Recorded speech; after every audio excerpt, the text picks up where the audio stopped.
So, are we actually online? I Hope so. guess so. Let's see. So, good evening everyone and welcome to this week's session of the Forgotten Roles. Here you can find 5 Finnish guys, merry group of adventurers playing Dungeons and Dragons online. This is our first actual English-speaking campaign episode, so bear with us. We're 5 English-speaking Finnish guys after all. I, as a DM, twist the rulebook a bit, so don't get too picky if you see something homebrewed or so. First and foremost, players, please introduce yourselves. Hi there, my name is Jonas, and yeah, I guess that's it for now. You'll know soon enough what character I will be playing and stuff. So let's leave the further story times in the next play sessions. And hello everyone, I'm called Yusa, and I'm gonna be keeping my character secret for now. Hi, I'm Juho, and well, you'll see my character later. Hello and welcome. My name is JP, and well, you'll be seeing some bad English and fun role-playing moments. So, welcome.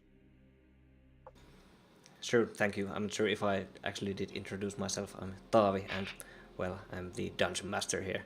So, I'm guiding these guys to the victory or epic loss. Anyways. Yeah, we're gonna die again. Again, yes, you are. Let's not die that soon, please. Yeah, we just had our previous campaign for various reasons ended by party wipe. But yeah, let's get to this time's story. Dun dun dun. Our adventure starts at the rural coastal Calitron Empire, which is located in the middle parts of the far coastal continent Tisran that is currently ruled by Queen Amanitha. It is year 199 PGD, which translates to past God's disappearance. It has been almost close to 200 years from the gods stopped answering to people's prayers. World has been rebuilding itself after terrors of the Dead Wastes, a plane of emptiness, were unleashed due to some unfortunate events that history has already forgot. Empires and nations are still establishing themselves and finding their way in this world. Politics are quite fierce and kings and queens fall and rise. So things happen quite in a fast pace. Traveling far is considered to be hard, even near impossible, as most routes are crawling with unimaginable monsters and monstrosities. Many travelers leave cities in hopes of finding solace, only to never be seen again. Only few safe havens and traveling routes have managed to form around the world. Happiness to commoners are found from family and vice. However, children usually do not tend to make it into the adulthood, as diseases unheard of ravage the world quite a lot. People disappear all the time, and it's pretty hard to tell between abduction or being eaten by a monstrosity hiding in the shadows of the city. Alcohol and adrenaline seeking flourish as people are trying to find joy from simple yet kind of brutish things in life. Few prodigies who are still able to use magic find themselves hiding or being used by the empires to do their bidding. And, as mentioned, you start from the coastal Calitron Empire, continent Tisran, current ruler Queen Amanitha. Some of you currently reside in a small agricultural town of Epiode at Tavern Black Waters. The tavern is located at the beach of the Black Sea on the eastern side of Epiode. It's a coastal city, pretty small. Area is mostly surrounded by the sea, and only one land route exists to get away from the coastal Calitron. The mood in the tavern is quite merry. People are drinking, singing, changing rumors of the rural area. Well, chatting and rumors after all keep the place in business. It's raining outside, quite heavily, actually. High waves storms the sides of the tavern, and the building creaks and shifts little as the building itself sounds to be whining of the harsh conditions it has to manage actually through. So you can already feel, it's almost like you were in the ship, on a ship traveling somewhere. Roof and walls leak water as tides punish the exteriors, making the innkeeper's employees constantly run around. We're having to change pots and kettles before they are full and leaking to the floors, trying to keep their customers somewhat dry. The people in the inn can hear debris hitting the exteriors of the walls amongst the waves. Nevertheless, it's storming outside. But there's a tiefling telling stories of his amazing adventures throughout the world, and it catches people's attention quite well, as traveling alone is quite hard, almost considered impossible for soul beings to travel far distances. Please, Juho, describe your character. There's a red-skinned humanoid on the stage telling stories. He has short black hair, 2 horns that bend backwards, and kind of slim build, having fun, telling his stories, reciting poetry, maybe playing some flute. The crowd seems to enjoy it, so everything is fine. Yeah, everything's cool in your opinion. You're not getting really paid, but you are getting some loud cheers and maybe some ale poured in front of you. Actually, yeah, poured. And you get some few beers offered, but not really money. There's also a dwarven man standing at the front doors, looking kind of a big, important and busy and keeping things in control. Jonas, please describe your character. Well, my character, as you said, is a male mountain dwarf. I have dark brown hair, like it's braided all over like my back, and also my beard is braided. Huge, like furry beard, and I'm wearing a chainmail shirt.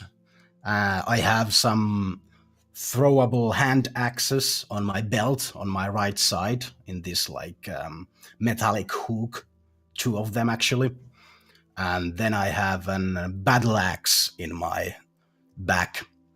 And you can probably see that there's this shield post against the wall right next to me, and it's probably mine.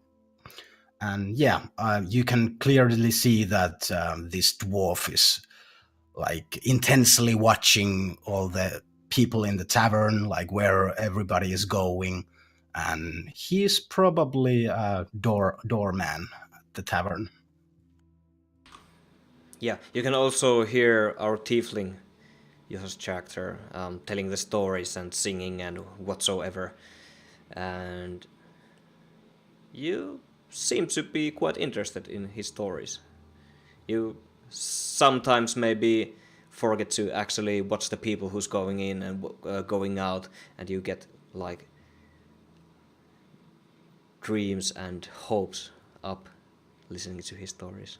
It's pretty cheerful and mighty, and you've never actually heard something like that before. Yeah, actually, you might hear a grunt every now and then, and you might actually like think it might be an like chuckle, a dwarven chuckle.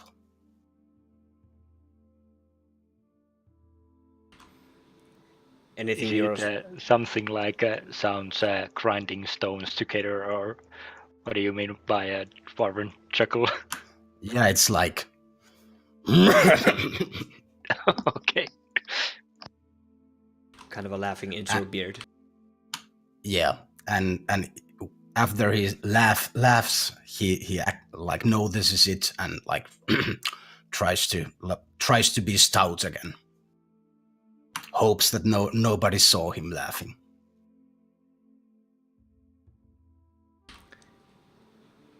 What are the stories you're telling, Tiefling? Well, they are mostly poems and so on. One poem called Battle of Lake Pitfell goes something like, there was a group of friends who wanted to see who's the best. They wanted to test their mettle, and that resulted in an epic battle. Onto the lake of Pitfell was their course. Full gallop went every horse. At the lake they finally met their foe. At evening one of them got the final throw. The battle was fierce and long. The enemy was just so strong. Tackle after tackle, the beast was getting more fickle. After hours and hours of struggling, the results were mind-boggling. All they fished up was a stump. Well, isn't that kinda dumb?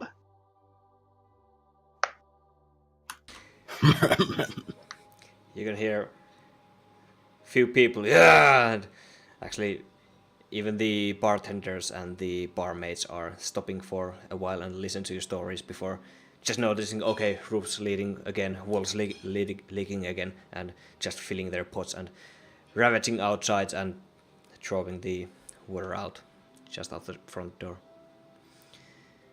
It's hard to actually listen to each other here because the rain is pouring and also the waves from the water are hitting the sides. You can still hear quite a lot of going outside, as if there was something hard hitting the exteriors with the water here and now.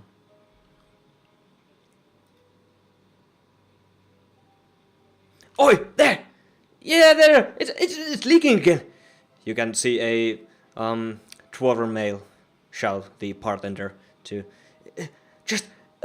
fuck, I have to go myself, and takes a beer out of someone's hand and actually puts it under the roof, and it collects some water, waits for it to fill and gives it back.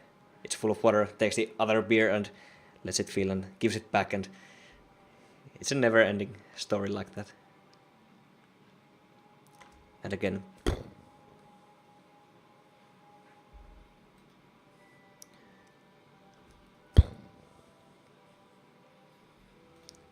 rain is so hard.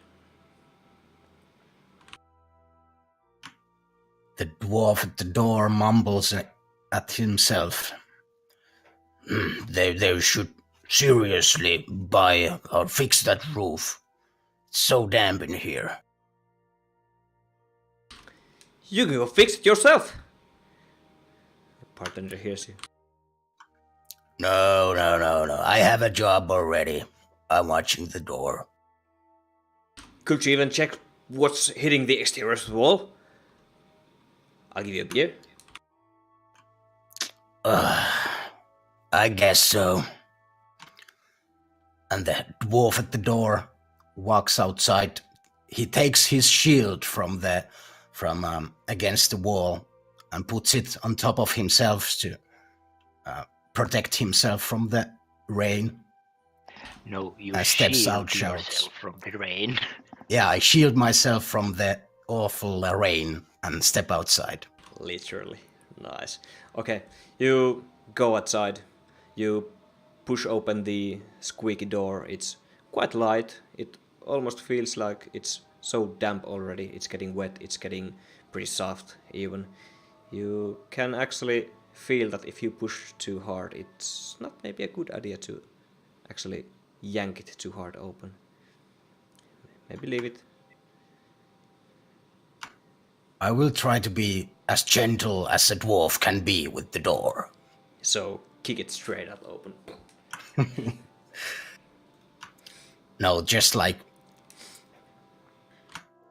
push my body against it like gently.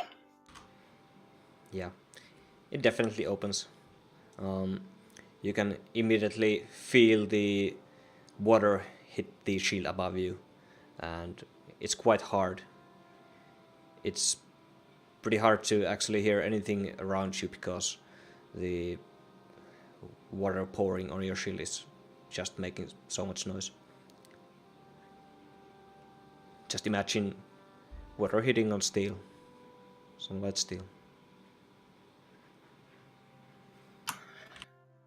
So I would like to watch around myself. Can I, like, about where did the sound come from?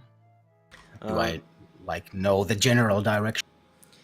Yeah, it was directly behind you on the back wall. So in your front you can see actually the silent city. It's about midnight.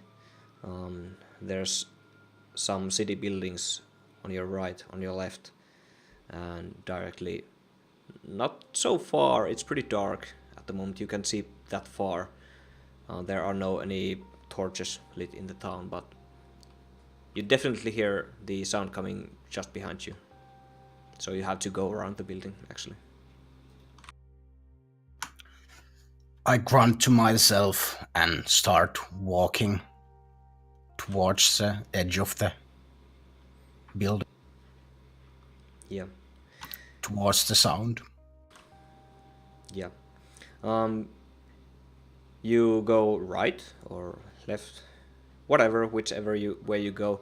The floor you're walking on, it's wood. It's pretty damp also. It actually has some moss on it, and it's quite hard to actually walk because it's so slippery. You can get around the building and you're actually somehow on the docks, and the building itself is a bit on the water, so you have to pass the building around, and it's quite tricky. There are some rails you can lean on, so not too tricky. The edge of the docks doesn't go around, totally around the building. You can get to the other corner and actually check from the sides that okay, some waves are hitting the walls there. And they are clearly making that sound. Yeah, the ocean is pummeling around you. Every building on the coastline, you can see maybe 20 to 20 buildings on each side. The storm is ravaging. You can't see that far. In the distance, you can hear some lightnings. It's not directly above you, but definitely in the distance. When you look up and further to the ocean, you finally realize that it's not clear actually where does the water line end. It's just an endless storm.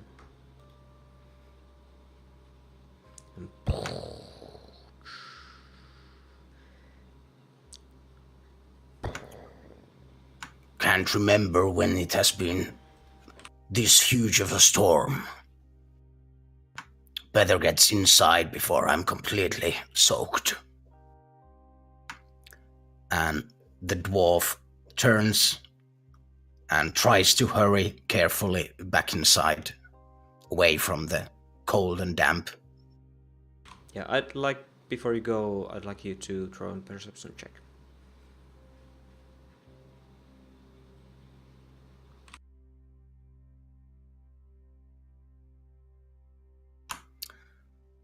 9. Yeah, you can definitely see some driftwood actually hitting the sides of the wall with the waves. Does it look like it could do some damage? Yeah, they are quite big. If not, yeah. They're quite big.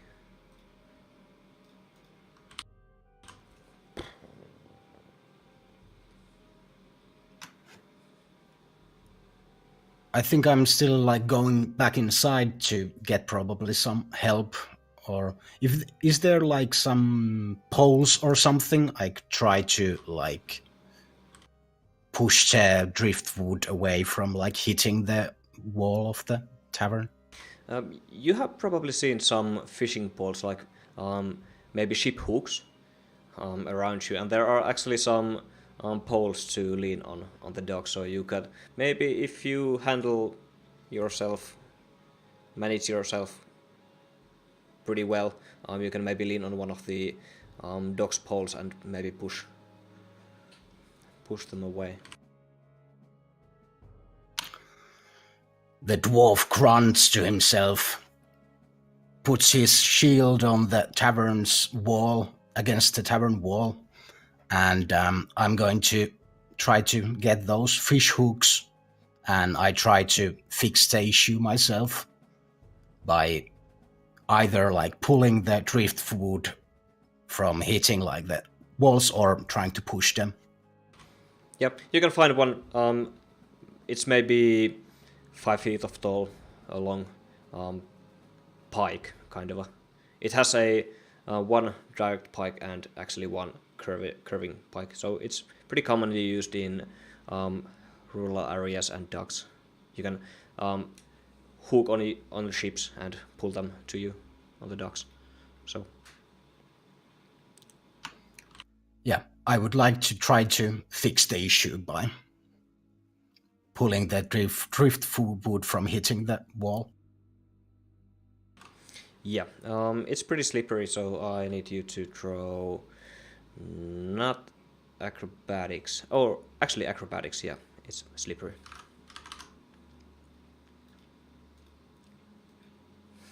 Natural 1.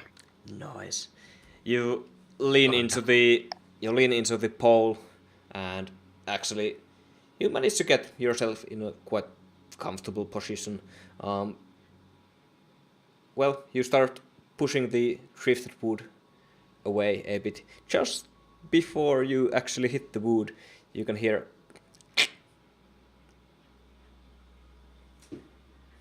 and you actually drop into the sea.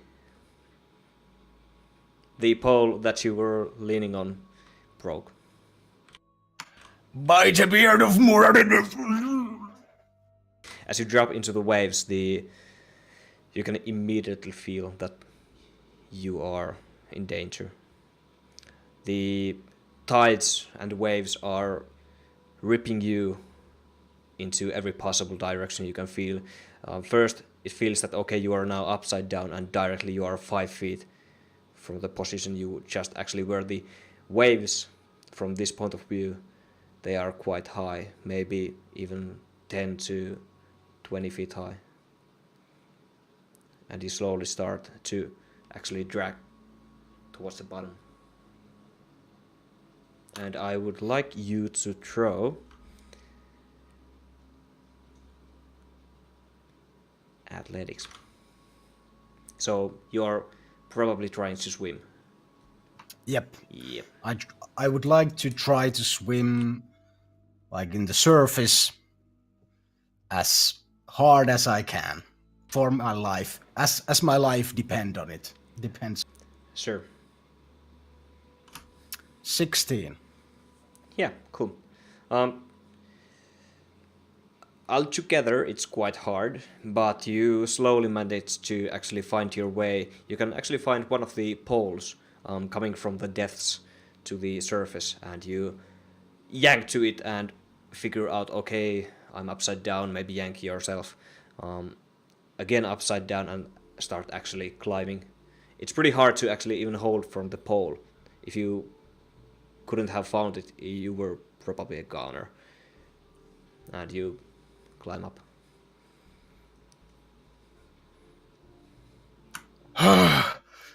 God damn it!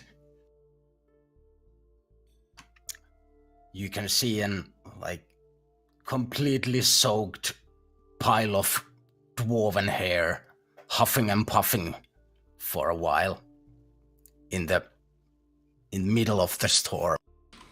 It's even quite hard to... You are above the water level, like Halfley, you are still swimming and you're hugging the pole. You can see a ladder just above you.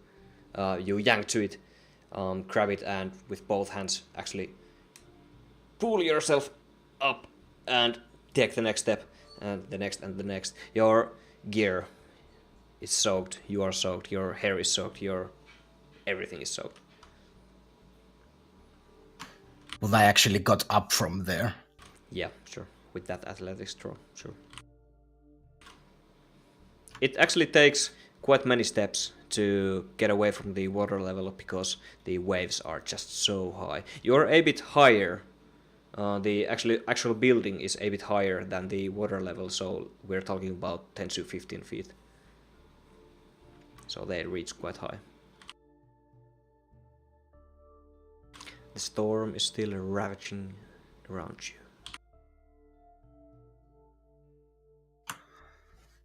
I'm kind of prone, and I just go forward next of the tavern's wall where I left my shield, and just stay leaning on the wall for a while, just huffing and puffing and trying to catch my breath and trying to get through the fact that I almost drowned. It would have been a sweet epic failure. 10 minutes in, you're dead. But yeah, okay. You take your time. It probably takes a few minutes because you are feeling exhausted about that. Water and sea is no joke in this area. The tides and currents are... You can't really know how they go.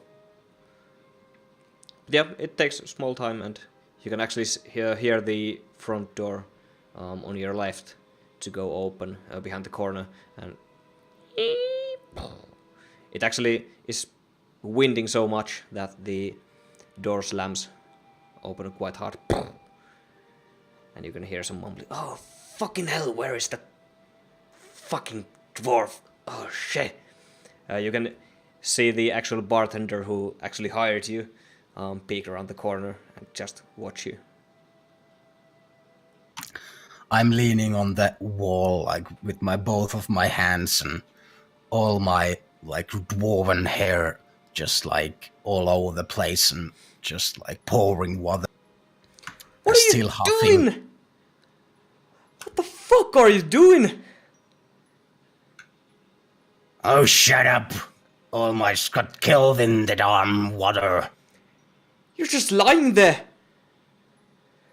What the hell? I'm not paying you for sitting around in rain. Get up! Oh, fucking dwarf.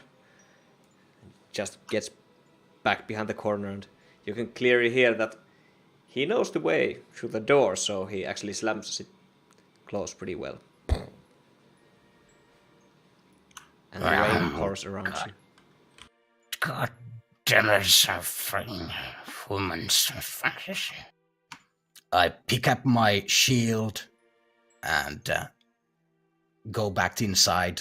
It starts to get pretty cold outside and completely soaking wet. Yeah, you pick your gear up, get back inside, open the door, close the door.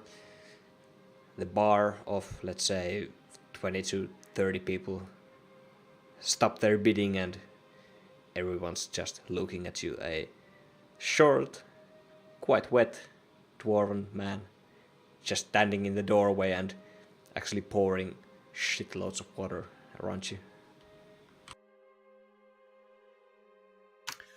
I'm still grumbling, and I take my beard and like twist all the like tens of liters of water on the floor, and then I just like shake myself all around the place. You can immediately see that few people in the bar. Oh, that's fucking disgusting! Stop it, will you? Oh, this beer's ruined, and immediately sip from it. Oh, shut up. Go and stay outside for yourselves. You can hear a few grumbles and mumbles about how it's as wet here as it's outside. And you can see the bartender. Shut up, will ya?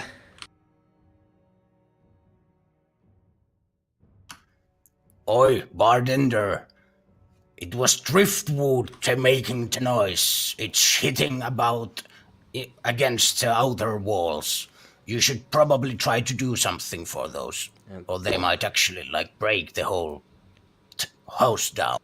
The whole time you're actually explaining that, you can see, or actually hear, the same driftwood hitting the exteriors. I'm not going outside anymore. Once was enough for me. For one night.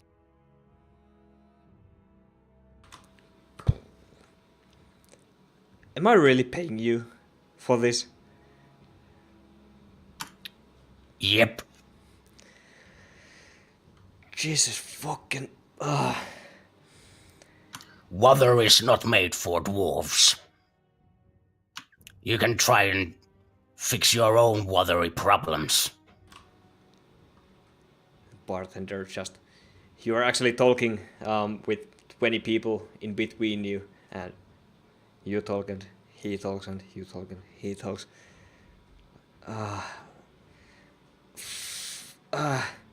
Anyone free beer? Interested in free beer? Please. Someone make that go away.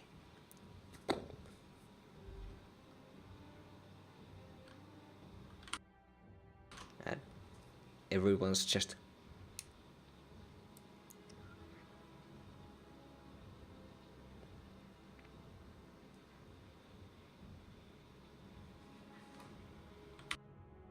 And the bartender goes to our tiefling and... Well, you there? You actually...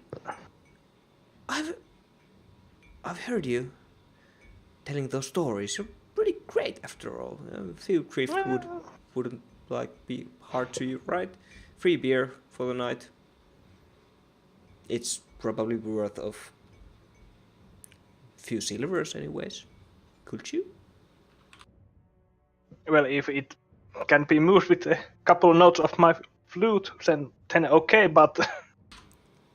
Move it with flutes? What are you talking about? Basically, I'm trying to say that's impossible.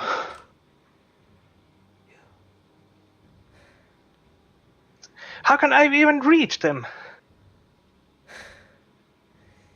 I've heard you tell those stories. Great stories. Great traveler. What are you... Are you lying? No! Of course not.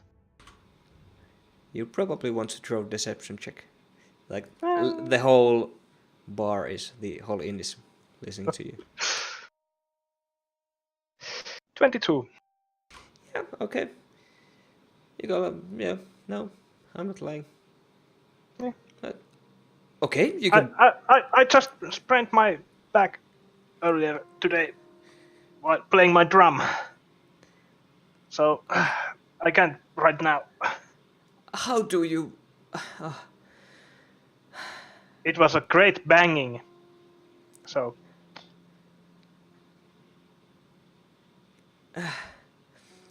I would... This moment I would just drive you out if you weren't bringing customers. Jesus. Damn. Just walks away. Looks at our dwarven man. Just trying to make you take the blame. just stares at you.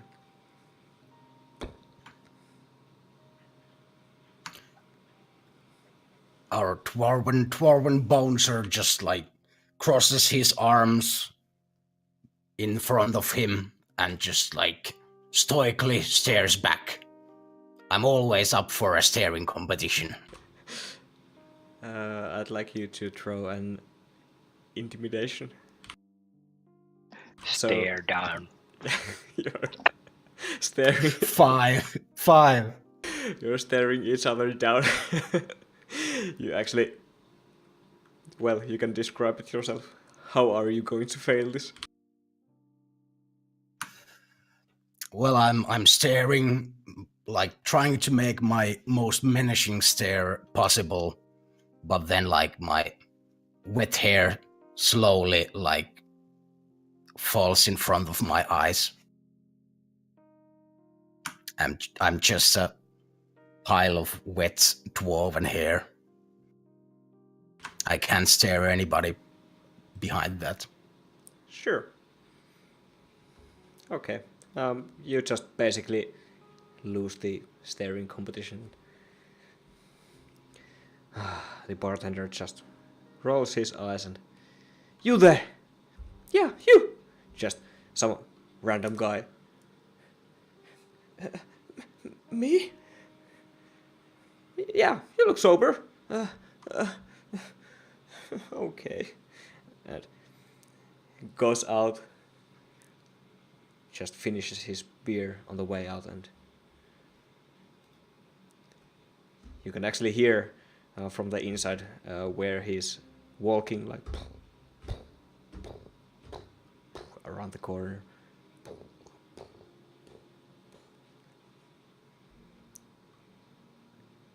A moment's pause, and I actually know how dangerous it can be, so I'm wet already, so what the hell, I will follow the guy and make sure that if he falls or something, he's not going to die there. I will pick again my shield and try to protect my wet self with it. And walk actually outside behind the corner also. yeah. The tiefling tries to raise the crowd to cheer for our hero who will sacrifice himself for us, and starts to play his drum mockingly, giving this dwarf a bardic inspiration die. Okay, sure. Could you also throw 1d. performance? Yeah. Yeah, you just start randomly banging the drum, right? Like, it doesn't have any concept of, well, clear musical instrument, but, well, you feel quite inspired. The dwarf does. Yeah, the rest of the crowds, it's pretty, like, shameful to even listen to. Everyone's just, oh man, that's so bad. Too awkward. Yeah, so awkward. So awkward. And you are just happily drumming around. And you go outside, and you can actually hear the guy who just left to check the situation. Like,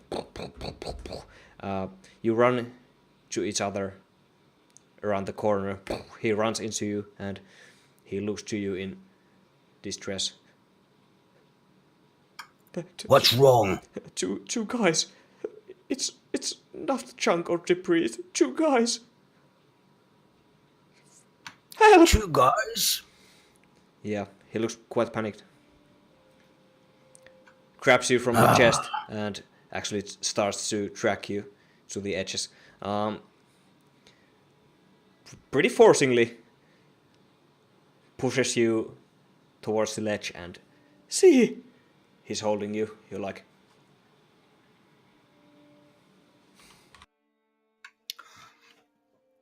Okay, I'll try to see there.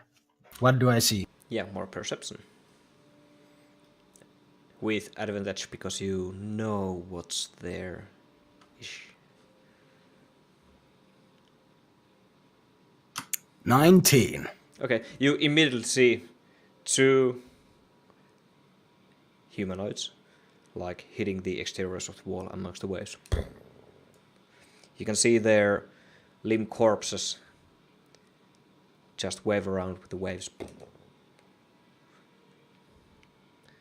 And their lifeless bodies are, well, they're dressed, but certainly they are humans. Lightning strikes a few times. It's quite spooky to see 2 corpses. It's probably nothing new to you, because you have most likely seen some dead humanoids, but it's still quite horrid.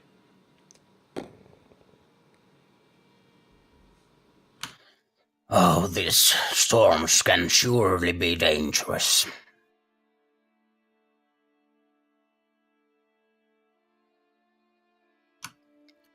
Are you a good swimmer? I ask the other person. Yeah, the guy again goes, Yeah, you. There's nobody else around here. no, not me. I'm drunk. Just starts to actually crack down and mumble and gets lost to his own thoughts. Oh, God damn it. I will just march inside the tavern again and take off like my chainmail and the like most heavy gear I have on me. And I will yell to the bartender. Oi, bartender! Do you have a long piece of rope? Yeah, the man you were just talking to actually, like, shakes, and looks at you and, I'll go get it, and runs around the corner.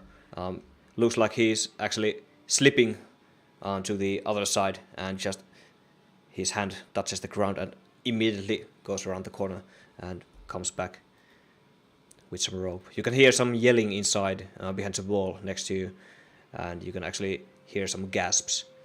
You can even feel the atmosphere changing behind the wall. So a few guys come with the original guy there, and actually they all look quite shocked, and they all have like rope. One is already tying the rope around him and just grabs from the corner there, and the other few guys, they also take the rope around their hand and actually give the rest to you. Just go, save them, or retrieve the bodies. Okay, I will put the rope around myself and tie it on a tight enough knot, and then I would. Do I know if it's like safe to just jump in the water? Is there like how deep? You just were there. You just like a few minutes ago dropped in there. Yeah, and it's I safe. got pretty deep. Yeah. Yeah, you got pretty deep. So I'll make an awesome like dwarven like bomb jump. I will jump like in this like pile of muscle and cannonball. Yeah, exactly. The water. Okay. The moment you jump, you can actually see the waves do a like go down, and it quickly erupts in your face with quite a lot of power. You can feel that your body is thrown immediately in various directions again, and I would like you to throw athletics check. 24. Okay, you just 10 minutes ago were in the water. You know your way about in this current now. It's about the same position. You can absolutely feel and realize how the waves just go around, then maybe go to the left a bit, and then to the right again, and just go up again, like doing a bit circular motion. and you start swimming to the surface. And above you are two pretty standard-sized human bodies, just floating, dead in the water, and occasionally hitting the exteriors of the wall of the tavern. I would like to try to like one at a time, just like grab one of them and like bring him to where I jumped. And if there was that you described this like ladder thing at some point. Yeah, you definitely, with that athletics check, you grab one of the bodies, yank it to you. You actually feel that it's a bit easier just below underwater. You wrap them in rope, or yeah, if there's some rope loose, I will like wrap them up and try to swim with them. Yeah, ladders. Yeah, there's actually quite a lot. You can immediately feel that the rope is actually tightening when you grab the first one. It takes you a bit of hurry actions to grab the other body, and you can feel that you are immediately being dragged into the rope. So you grab the other body, and slowly the guys at the docks are pulling you up. As you rise from the pitch black depths and water, you can feel that there's quite a lot of strength behind the ropes now. Multiple people are pulling you up, like yeah, yeah, yeah, and they have found some common ground helping you guys out, and you rise above the water level, and you can feel some waves hitting you still until you are actually at the docks. Even at the docks, the waves are still reaching you, so it's flushing down to the dock. And there you are with two male-looking elven bodies. A pair of elves. Does somebody recognize them straight away from this group of nice lads? Thanks for the help, by the way. Everyone's just shocked. They're just watching you and the two lifeless corpses or bodies on the ground. I would like to kneel beside the bodies and make at least a slightly better check.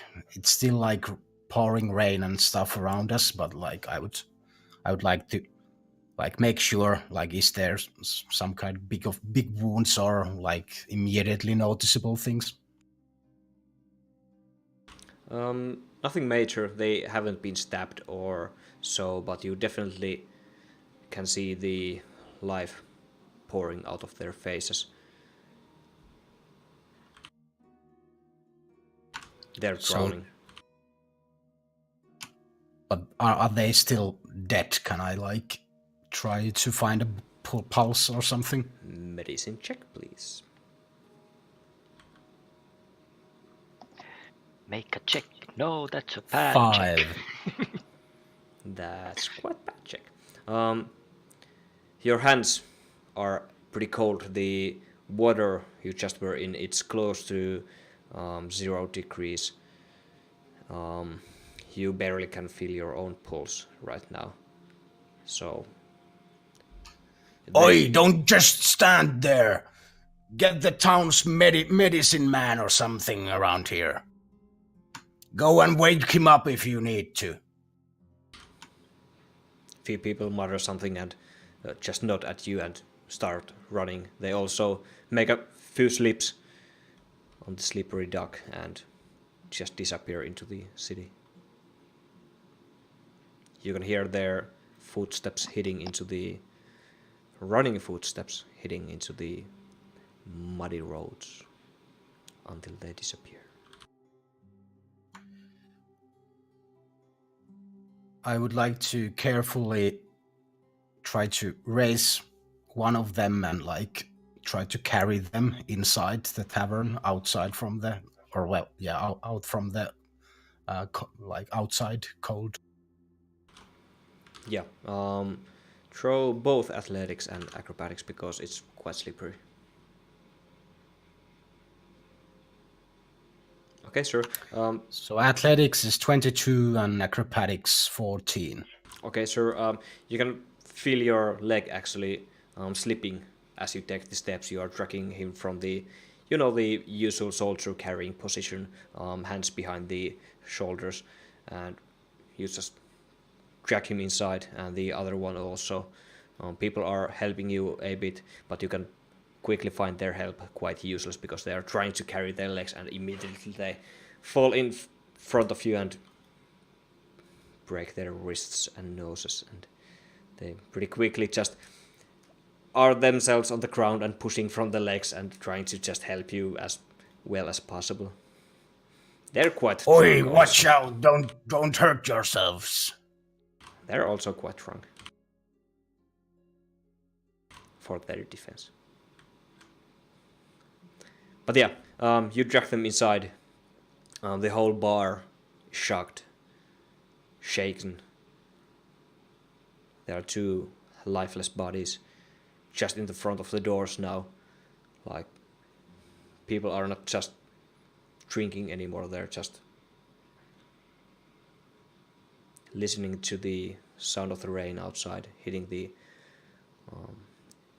walls and roofs and just watching you. Is anybody a healer?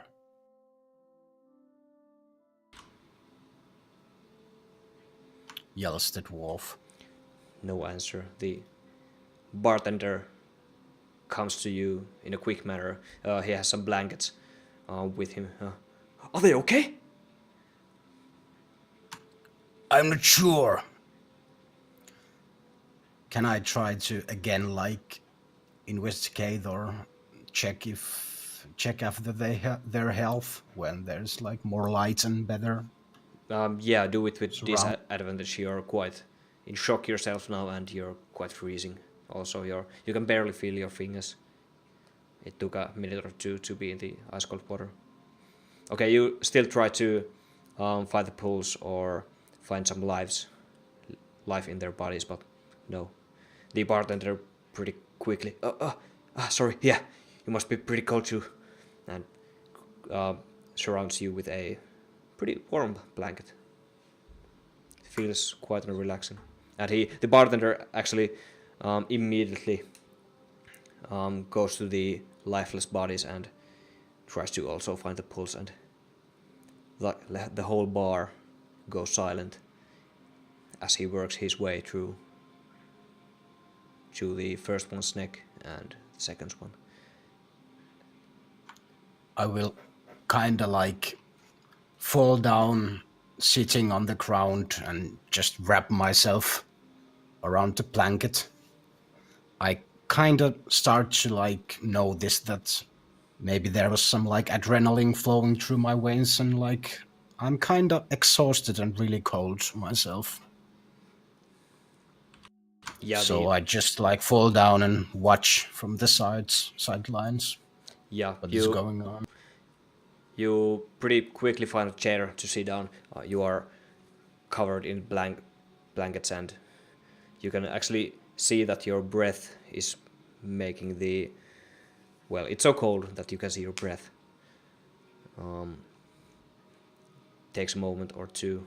The building still shaking and moving around with the currents outside. And all you can hear is just like thousands and thousands and thousands of drums drumming outside. Few thunder strikes here and there.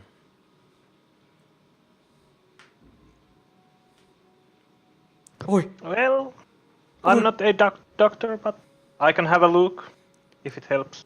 Yeah, sure. Yeah.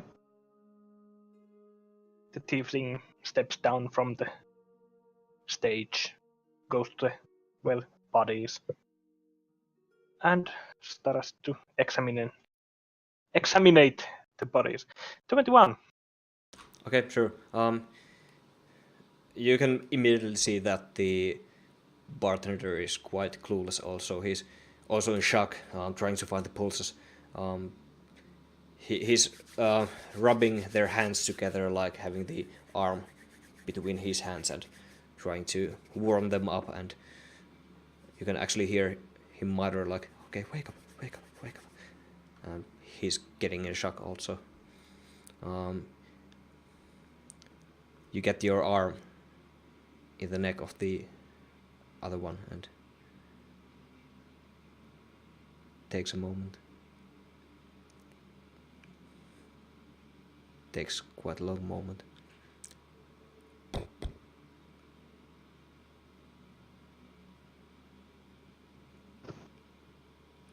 Well, this one seems to have something like pulse. So maybe we should get them closer to fire so they get warm. You actually, when you immediately say that, you notice there's no fire here, it's just cold, damp bar. More blankets? Anyone? People around you like look each other, and the bartender actually, yeah, blankets. Oi, give me some blankets quickly, please. If there ain't any blankets, you can give your jackets. Yeah, the barmaid actually comes rushing with a huge pile of blankets and just pours them over to the not so lifeless body anymore. You probably go through the other body too. Same thing. Just quiet. You can definitely feel that if they had been there any longer, they would have been goners.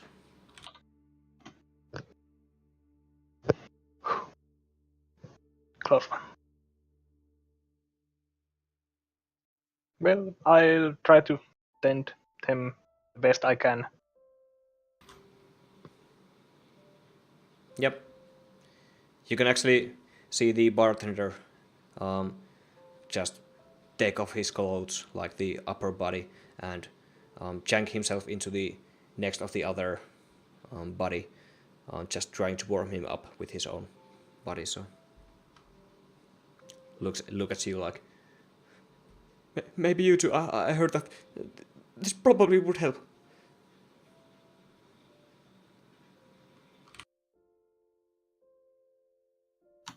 That is a good idea. We used to huddle up together in the trenches also. Bartender looks at you. Sir, but looks back at our tiefling. Yeah, you guys do that.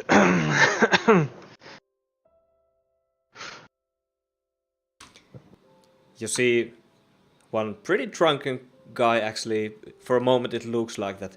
Okay, I will do that. I will just take a few steps and just almost falls down, yanking himself to the body on the floor. Takes his shirt off. Pants off. The rest of the pants off.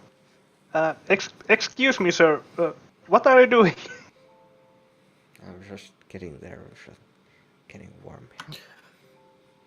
Oi, lad, take your pecker away from the elves.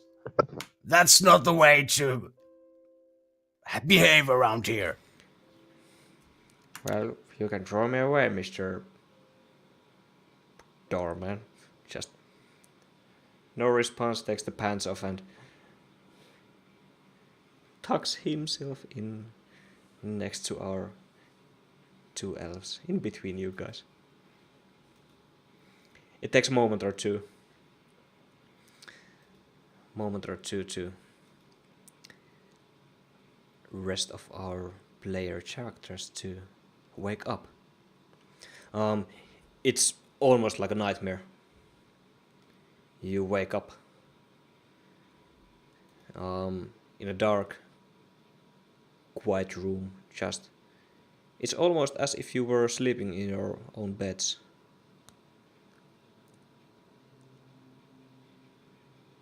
Jipe, you are the first one to wake up. There's a one shirtless barman next to you, hugging you. You can feel his warm body next to you, and there's someone other warming you also. It's cold. It's so cold. You can feel that you can even feel that your lips are so cold. Your hands, you barely can even move them. You can feel your fingers. You can feel your legs. It's aching everywhere. Just as if thousands and thousands needles and forks and knives are stabbing you. It's so cold.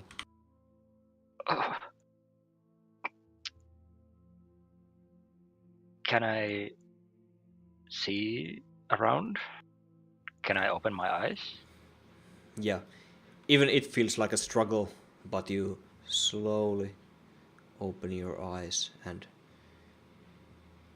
see a man next to you, smiling. Oi, this one's waking up. He just matters to himself. Man with like long, dark hair. It's balding here and there. You can immediately tell. Spotty beard. Pretty drunk. You can immediately smell the alcohol. Does the smell of alcohol give me a jolt? It wake up even better? It definitely shocks you a bit.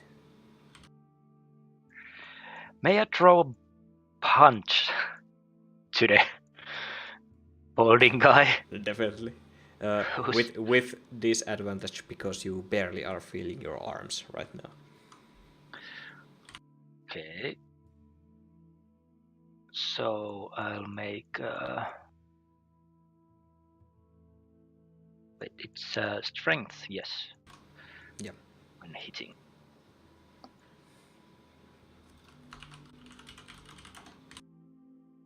A 5. Yeah, no. You try to like quickly strike under the blanket, but it gets stuck to the blanket. It just looks an awkward, like I'm just pulling the blanket. No strike. Get away whatsoever. from me, you drunkard! What are you? Are you even a human being?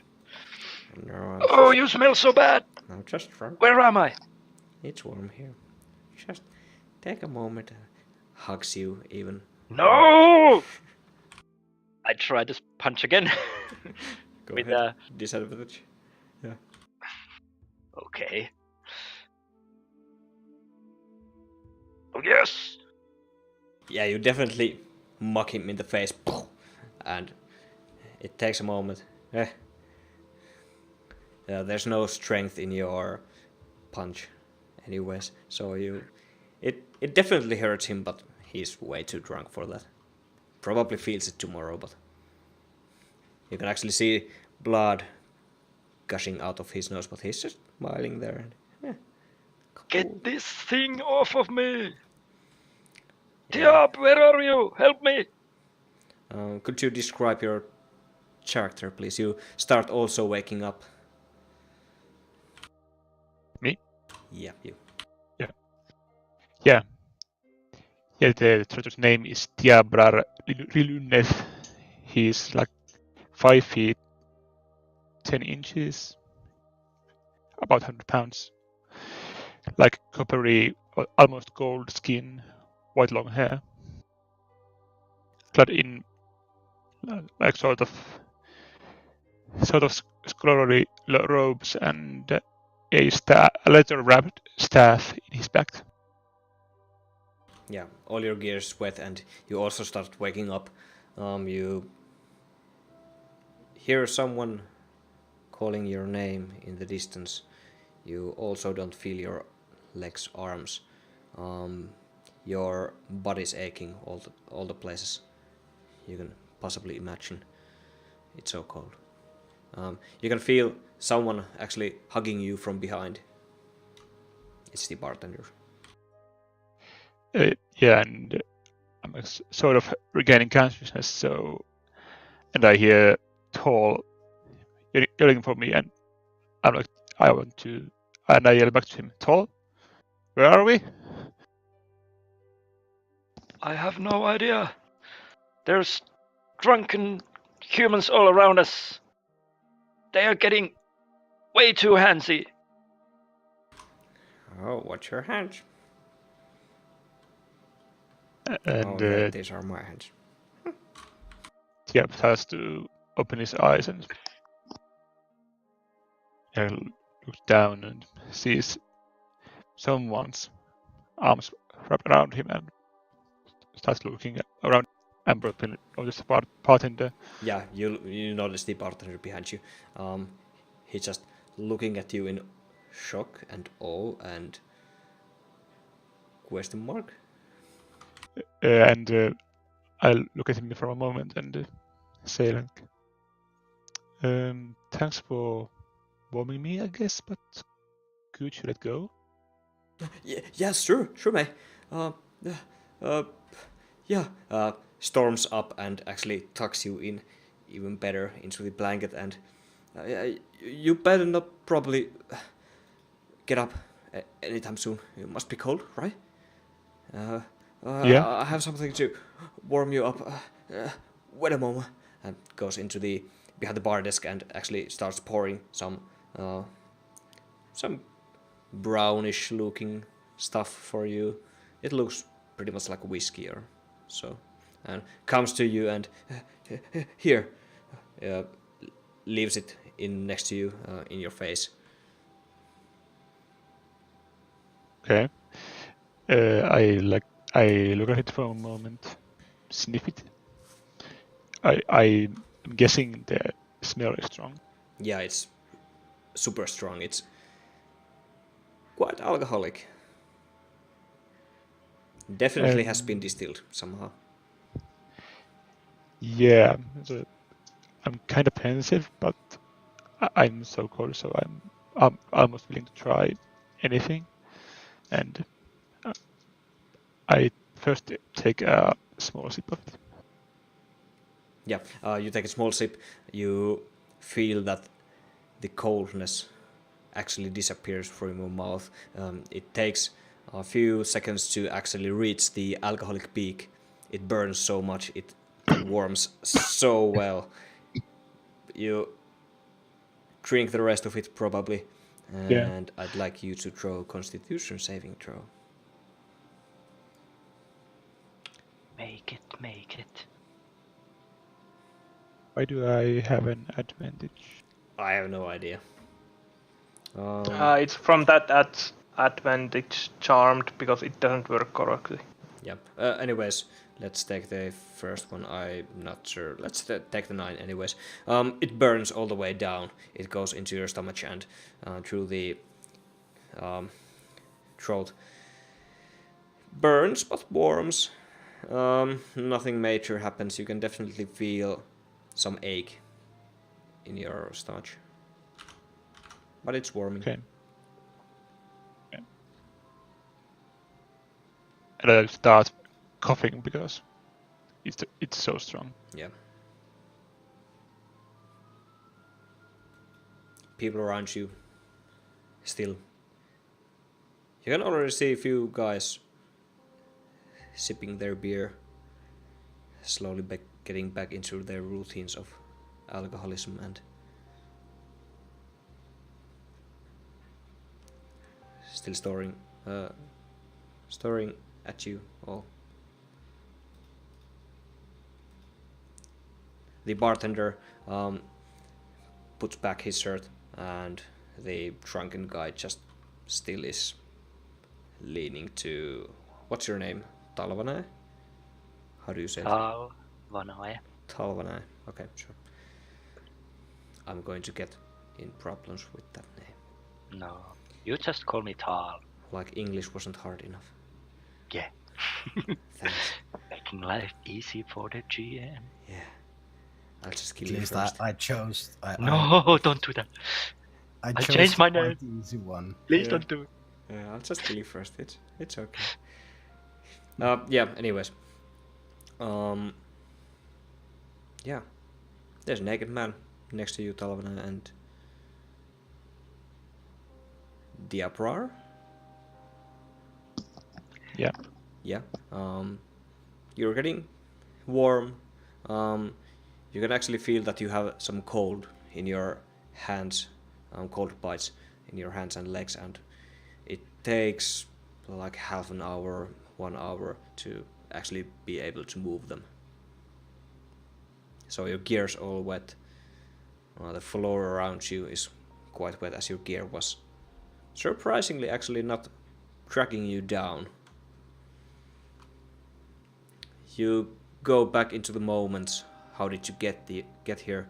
You can definitely remembering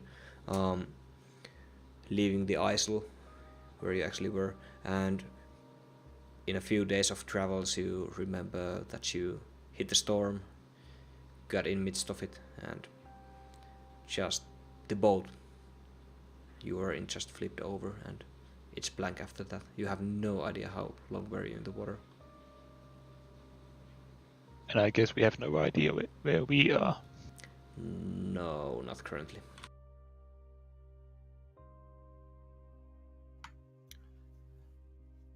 You see an hairy dwarf, like, walking towards you.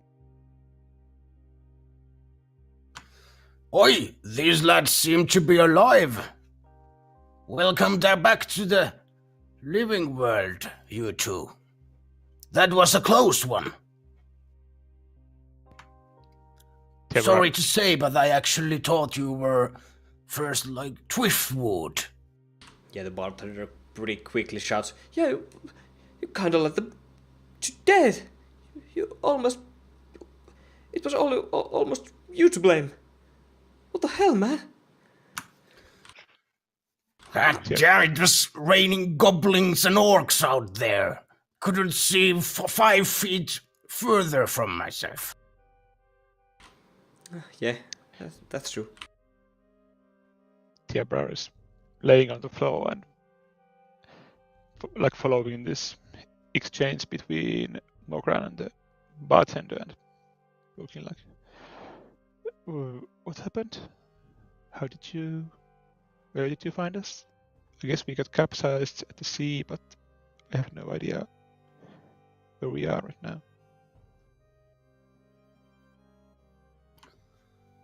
You are in the town of Epiode, in a tavern called Blackwaters. We found you hitting the wall of our tavern and spoiling our evening, so we picked you up from there. It's a really, really dangerous night to have a night swim. You shouldn't do that anymore.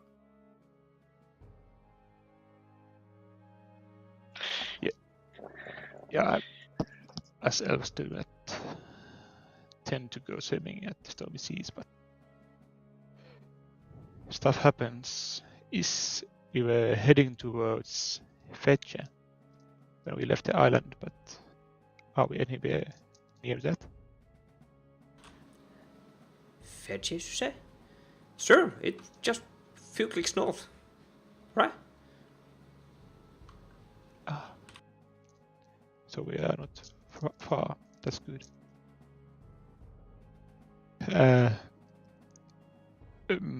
Diabrar looks at the dwarf and what's your name? I'm still trying to wrestle myself out of the drunken guy with a spotty beard and patsy beard and a balding head. Yeah, so Diabrar Like getting frustrated and get this damn thing off of me, I said. I'm warm enough without your constant hugging and hands-on action. Yeah, Tiabra, as you are fighting off the drunken guy next to you, continue your discussion. yeah, Tiabra looks at Morgrand. What's your name? Oh, my name is Morgran. Morgrand, you have my thanks. I'm called Tiabra Rilundeth, and well, the guy who just seems to have made a new friend is called Halvanai. I can't see the surname. he's got Halvanai, Tavel for short. You have my and his thanks. And you hear Tal from next to Tiab to say, "You get my thanks after you get this thing off of me." Yeah, I understand the message. It's just trying to warm me up. Gets up and leans in kind of all directions for a while. Looks like he's maybe falling down. Nope. And getting back to his business, to the table next to you, and slams his butt into the bench and starts drinking. A round of applause for our heroic dwarf and, well, most warm person around. And people start awkwardly clapping around you. And cheer Oh, a bit. it wasn't nothing. I surely couldn't just leave them there. I mean, The dwarf doesn't clearly like the attention and starts to walk at his normal spot at the door. Tiabra looks at towards the source of the sound, who called for the applause, and I most likely see Kamos. I see the tiefling. Yep. And my eyes light up, and what on earth are you? Which plane are you from? Me? I'm Kamos Urshon. I come from, actually, north of here. From the... What? So you are from this plane? This plane has demons? You have actually no idea what he's talking about. Even the word plane is now familiar to you. Yeah, there are many planes near the city I'm from, but... No, I mean, you are from this world. This world has demons? You're a demon, right? No! What are you? I'm a traveling entertainer.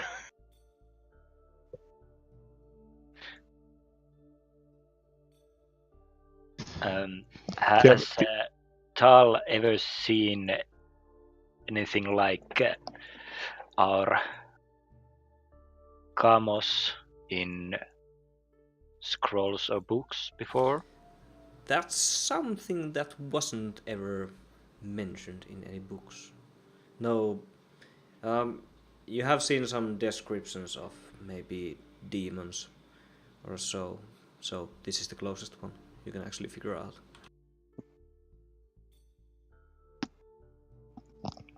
Okay. So the outside world has races that look like demons but are demons. Interesting. And Tiabra has to go for his backpack and try to get some writing stuff out and note this down. Yeah, you reach to your back and actually when you put your hand inside you can feel that, oh sure, I was just in water for, well, possibly pretty long, and you just lift up your paper. It's one squishy mound. No. I will have to make a mental note of this, and like terror comes across Tiabra's face, and he starts to reach for his staff that is in his back and start to check it over. Yeah. Well, if it's paper you need, I can rip you some pages from my book. That would be much appreciated. What was your name? Camus Urshon. Okay, I shall make a note of that, and some paper would be much appreciated. I have to make a note of this so I don't forget. Okay, so Camus takes his book from his pouch and rips some pages from the book and gives them to his elf. Yep. Yes, and Tiabra makes some notes and then starts checking over his staff. So it's basic, like a pretty ornate staff with leather straps wrapped around it, and you can like see some markings on those leather straps. I'm checking that it's all still there. Yeah. It will take some time to. Are you sketching out his figures or taking some other physical notes? Yeah. I'm going to take, and before I check over the stuff, I'm like totally engrossed that I have seen something totally new to me. So I'm like taking some notes. Yeah. Explorers of the new world. While Tiabrar is doing that, how am I getting warm enough to move myself? Yeah, slowly. Just as Tia taps. What should I call you, Tiabrar? Anyways. Yeah. Just Tiab is cool. Tiab. Just as him. You slowly get up. Okay, I No can biggie. take the extra blankets off of me and place them on Tiab if he looks too cold or not even paying attention to his condition because he's sketching and writing. I'm sort of hyped about this discovery, so I'm almost forgetting that I'm really cold. Yeah, you can figure out that okay, your drawing hand isn't quite at the best optimal flow right now, but it doesn't really stop you. We are so hyped. And I keep one blanket on me and walk towards the dwarf leaning against the wall next to the door. And you can see the dwarf like maintaining all his gear already, like because everything was completely and utterly soaked. He's like trying to kinda dry them with the blanket and stuff on the door. okay, I get closer and are you the one who picked us up from the Bellowy Sea?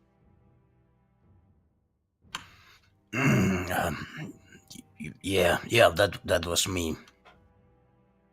And let's say in Dwarven, what language do you want to use for Dwarven? Kiitos. Nimeni on Talvanai. Yeah, Finnish is not the language for Dwarven, but Yeah, I know, but I cannot speak any Russian or any other. I think Germany would be nice. Are we just like speaking English but maybe saying what language we are? Yeah, Saying? in Dwarven I say thank you. Yeah. Not like that. I say thank you. My name is Talvanai. awkwardly you are making your sound a bit deepish and saying, I'm Batman. Talvanai. And Yeah. But you can clearly see that like the wet dwarf appreciates the gesture and is quite surprised actually that something so weird looking and like thin can actually like speak pretty good dwarvish. You might even see a blink like small this like happiness in his eyes. Yeah, you can actually. Oh, yeah. It's no problem, no problem. My name is Morgan. You are welcome. Couldn't all right leave some poor lads soaking wet in the storm. Wouldn't be right. Wouldn't be right at all. Yeah, you definitely can actually hear some weird accent in Talvana's voice. You haven't ever heard an accent like that before, so you understood what he said, but it sounded so foreign. Where did you learn to speak Dwarvish? If I may ask. Oh, I received a book about your language and crafts. I have been studying on my own for 100 odd years. I'm just getting a hang of it a little bit. It's quite intriguing language, I might say. Coarse and almost gravelly. Oh, well, thank you. Very kind of you. It is pretty coarse and beautiful in its own way. It truly is. Thank you again for saving us. I need to get back to my companion. Yes. It was nothing. Just be more careful next time you go swimming. It was really bad storm. Yeah, actually, the bartender takes part in the discussion, and yeah, I've never seen anyone to actually survive the Black Sea before, like that. Where did you come from?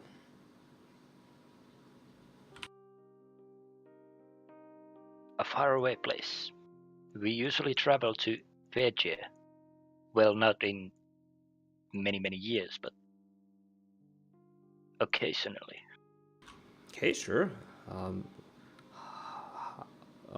Okay. Fetche is north from Epiode. Just a few days travel. Yes, you said it was quite close. Yeah. Is the marketplace still there? Yeah, it is, because I actually just came from home to here. So, Yeah, it's quite small, yeah. Have you seen any elves there? No. No, you're actually the only elven we've seen around here. Ever? In a way long time. I don't even remember. Damn. And I mutter to myself, and this changes things. So 20 or so years, maybe. I have been here for a few years myself. After the our queen invaded the land, so I wouldn't know really that well, but So you saw elves 20 odd years ago? yeah, just up north, not in this shallow passage bus, but yeah, in a larger city. Where they went, I wouldn't know. Just saw them. Oh, okay. Well, thank you. Maybe I need to find myself. Then Tiapasla finished taking notes of Kamos and has checked his staff, and seems that all the letter tips that are supposed to be there are there, and he like mutters to him and listens into this conversation and mutters to himself that 20 years sounds like it all fits. They have seen some elves 20 years ago. I suppose we are exchanging words in Elvish or Yeah. in common. Either works. I guess Elvish. Okay. Yes, I think we need to make our way to Fece or somewhere where they have seen our kin last, and Yeah. try to find some clues where they went. Unless you have better idea. Nope. So it's north of here, a couple of days. Shouldn't be a problem. Yes, we need to rest. I'm absolutely battered. Maybe we should ask for a lodging of some kind. Yeah, I guess. And Tal turns to the tavern owner and do you perhaps have any rooms where we might spend a night? Sorry, just a bar. Is there a tavern? Yeah, sure. You can probably. You must be tired. You can sleep at my place if you need to, want to. It's the next building.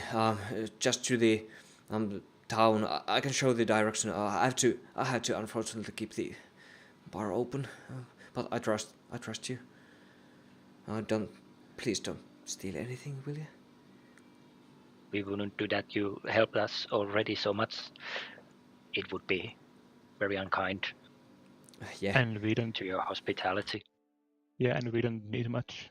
Our kin doesn't actually really sleep. We meditate. We only need to rest, a place to have some quiet. Well, the bar is quiet, but I don't really understand. Here, take the keys, will you? Hands over the few keys. Actually yanks them back and takes the few keys away, just leaving with you with one key. And there, you points at you, Morkran. You called too. You of course did a heroic thing today, but take the rest of the night off, will ya? Oh, thank you. And Tal again turns to Morgran and will be in your care then. Thank you. Yeah, I know where the lad lives. Tall. And this is said in Elvish. Can you show me the key? Yeah. Gives the key to Tiabrar And Tipper looks the key over, like from all directions, and gives it back. yeah, it's a common key. I know you like trinkets, but it's just a common key. Yeah. Morgran, please, would you lead the way? Oh, yes, of course. You see the dwarf picking up all his gear, and which were already neatly put, drying on the like some bench there. Picks all it up and like opens the door for you, and put his shield again on top of his head and come along this way. It's not far off from here. Tal pulls his hood over his head and kind of makes a little crouch and follows behind the stout and short dwarf. Tipper is standing at the doorway, looking at the horrible weather, he makes some motions with his hand, and just like a sort of shield-looking object appears in his hand, and he has like looked at Morgan that the shield is working good as a rain protector, so he basically conjures a small shield out of thin air and shields himself from the rain and starts walking. Do you do this inside the inn? Yes, I'm on the doorway. As I'm leaving. Okay. You conjure the shield above you. It covers you quite well, like umbrella. Is it a visible shield or? Yes, and it's a visible shield, and it glows faintly. Ah, okay. Yeah, you conjure the shield. You step outside. Morkrar and Kamos, you immediately notice. Definitely the people inside the inn also notice. They are using magic. And the Emperor steps outside, unnoticing that the whole bar behind him, behind you guys, just goes silent. Only just silent. Dead silent. Rain is pouring. You can't hear anything. Just as you step outside, you hear the water pouring or your conjured umbrella, and just start walking behind. Was it Morgran? Yeah. Yep. So, I probably know the way because I have lived in this town for a bit over a year. Yeah, it's just across the street, next building, the bar owner's house is there. You have been there a few times before, maybe having the after work drink at his home. You have been working here for quite a long time. Yeah, so you see Morgan walking across the street to the house, and he kinda like steps beside the door there and kinda grunts and points at his like with his head at the door. Tal offers the key to Morgran. Oh yeah, I guess this would work also. And takes the key and opens the door. And while opening it, he kinda like says he's not looking at Tiab like at face value, and says like rumbling, You should probably watch where you shoot those magics around. It's not that usual to see a magic user around these parts. And opens the door and steps inside, leaving the door open. Tiabra goes inside and... Really? I had no idea. Magic is an innate and everyday thing for us. So I will have to keep on the lookout. Thank you again. As you get inside, you can hear the wind in the corners. The one-room sized house is pretty full of furniture. The bartender is living quite wealthy there. There are drinks on the shelves, just some simple kitchenware, a round table in the middle of the house. It's something like maybe 60 to 70 square meters. Is there a fireplace or a kitchen stove, a place to set a fire? Yeah, both. Okay. Just at the left side. Is there a fire? No. Or just okay, a fireplace. But there is. there is firewood. Yeah, yeah. Tal asks Morgoran, would it be okay to set a fire to the fireplace? We need to get our things dry and salvage the small amount of stuff we have in our backpacks. Yes, of course. Let's make a fire or two. I also need to dry my gear and check that everything is okay. But don't touch anything. Don't touch any of the owner's stuff. Yeah, you leave your clothes hanging dry. You set the fire. You spend a few hours there. Kamos, did you follow? No? No, because Yeah, you left. You stayed at the bar entertaining people, probably slowly going to a room you rent nearby. Just also have a good night's sleep, full 8 hours, and it's good time to take a small break. Let's be back in 5 minutes. Get some water, beer, drinks. Okay, back in 5. Back in 5. Good time to share this stream to your fellow Dungeons and Dragoneers, if possible. Surprise us when we come back. So, 5 minutes. Thank you.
guess we are back. Way before the timer run out. Yeah. Just before the short break we had few guys, two of our players were saved from the ocean, and now you're just having a short rest just near to the tavern keeper's house. You dry your clothes, set up a fire, take a long night's rest, which you definitely needed. It's starting to pretty clearly to be morning. You sleep for quite a long time, all of you, and start getting up. It's still pouring outside. It's pretty much the same storm that was out just before you went inside. Is there any left of our rations? What we had packed? They are quite wet. You managed to salvage something like all the bread is mushy and maybe you have some dry So meat. maybe one It's good. third or half. It's mostly ruined. It's pretty much gone. Okay. So I'll have one ration left. You might have noticed that Morgran chose a pretty good spot where he put his like sleeping gear on the floor so that he can like keep watch on the door, kind of like sleeping one eye opened almost, with his weapons ready at his side and all that rest of his gear, like which was wet from the night's adventures or evening's adventures. And he actually feeling like of paranoia or just kind of can I see something like an experience orientated behavior, or is it just paranoia on your behalf? it's more like a soldier's like readiness, not like paranoia, but he's like kind of clearly like ready for everything the whole night.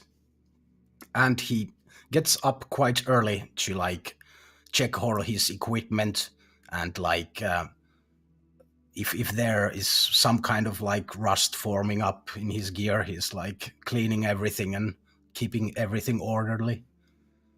And when he notices that you are looking at your rations, which are kind of like wasted, he offers you some from his own like rations. Take from me something if you're hungry. I have plenty. Much appreciated, thank you. I believe my rations are totally gone. They were too long in the ocean. Nothing left. So I'll thank you. Yeah, same for me. So I'm in your debt once again.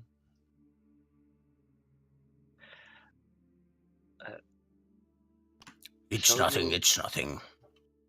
So you said we are in town called Epiode? Yes. And the place where you rescued us was Blackwater Tavern. Yes, and the ocean next to it. It's the thing that gives the tavern its name.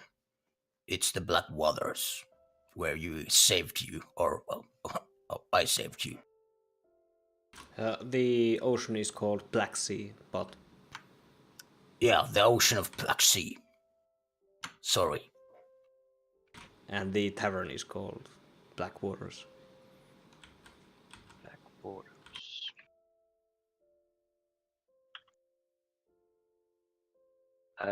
Was that a friend of yours, that strange-looking creature in the bar, yelling all those encouraging words and riling up the crowd?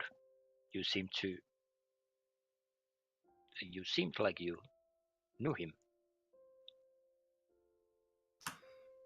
Yeah, well, Amos guy. maybe not a friend yet, but he's an okay lad.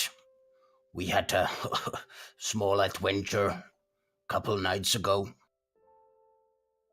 May I be as rude to ask that what is he? I have never seen someone like him. It reminds me of demon folk. Yeah, he's a demon person of some kind, tiefling or something. They're not so. You can't find so many of them here, but like there are some here and there. All kinds of folk, all around. Tiabra, meanwhile, is making furious noise about tieflings and how rare they are. He takes up his quill and puts a monocle. I need to write this shit down. Yep. Furiously. Furious note taking. And are they kind folk, or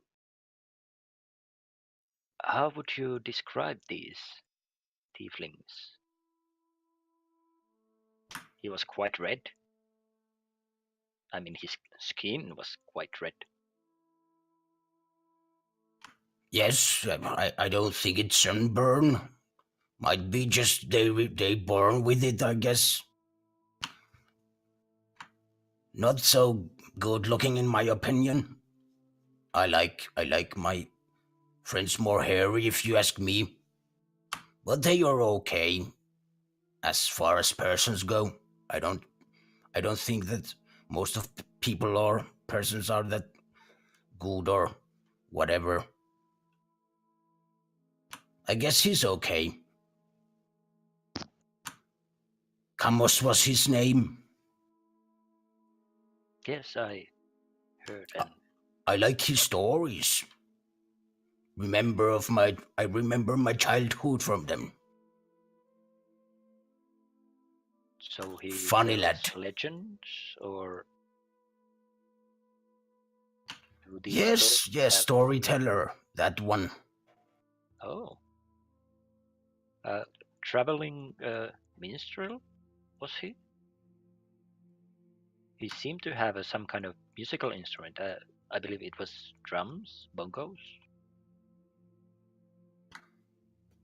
Yes, he tries to make some music and tells tales. Not sure what else he's good at, if anything. I see. He seemed quite interesting. Yes, You said very you interesting. went on an adventure with him? Yeah, he found some trouble on the road.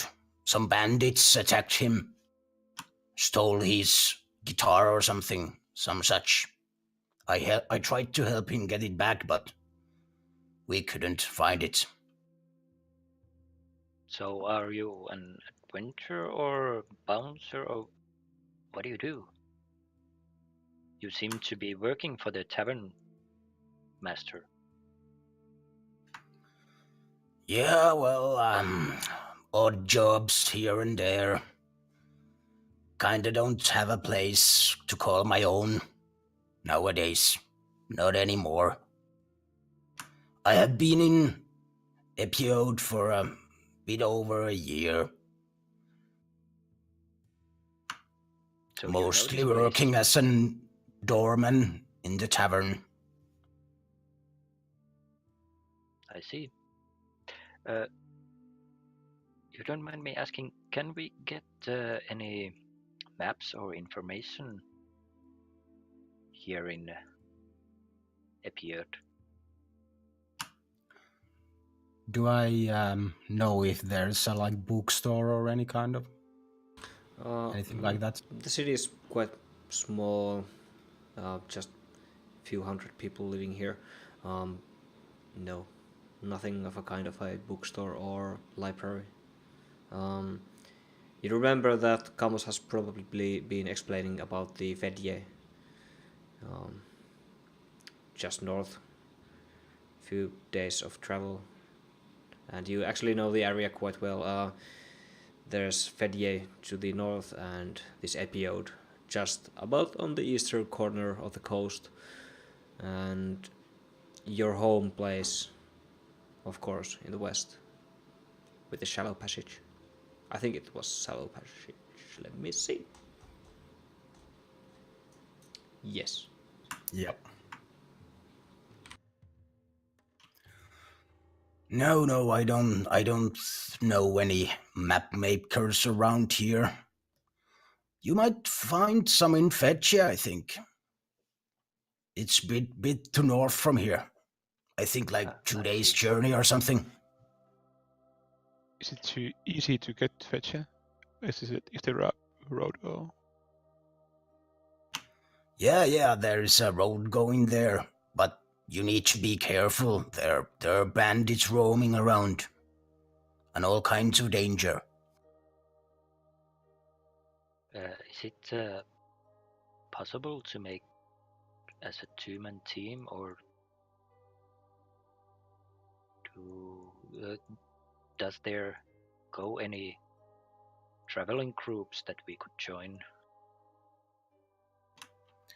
I think there are like an odd merchant or two, like going between them every now and then, and maybe some other travelers. Not so sure. I don't really care.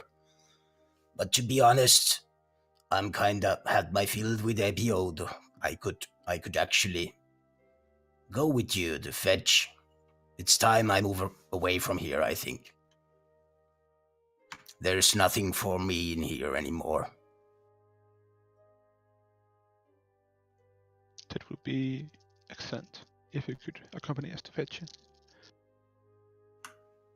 Yes, Yeah, definitely. we don't know our way around here. We were supposed to get to Fetchia first, and then maybe travel south or maybe west, but well, Storm had other plans. I think we probably could ask Kamos also, because he's looking that musical thing he's like looking for. He might actually want to join us. He's not around here either. I'm not actually sure where he's from, but not around here at least.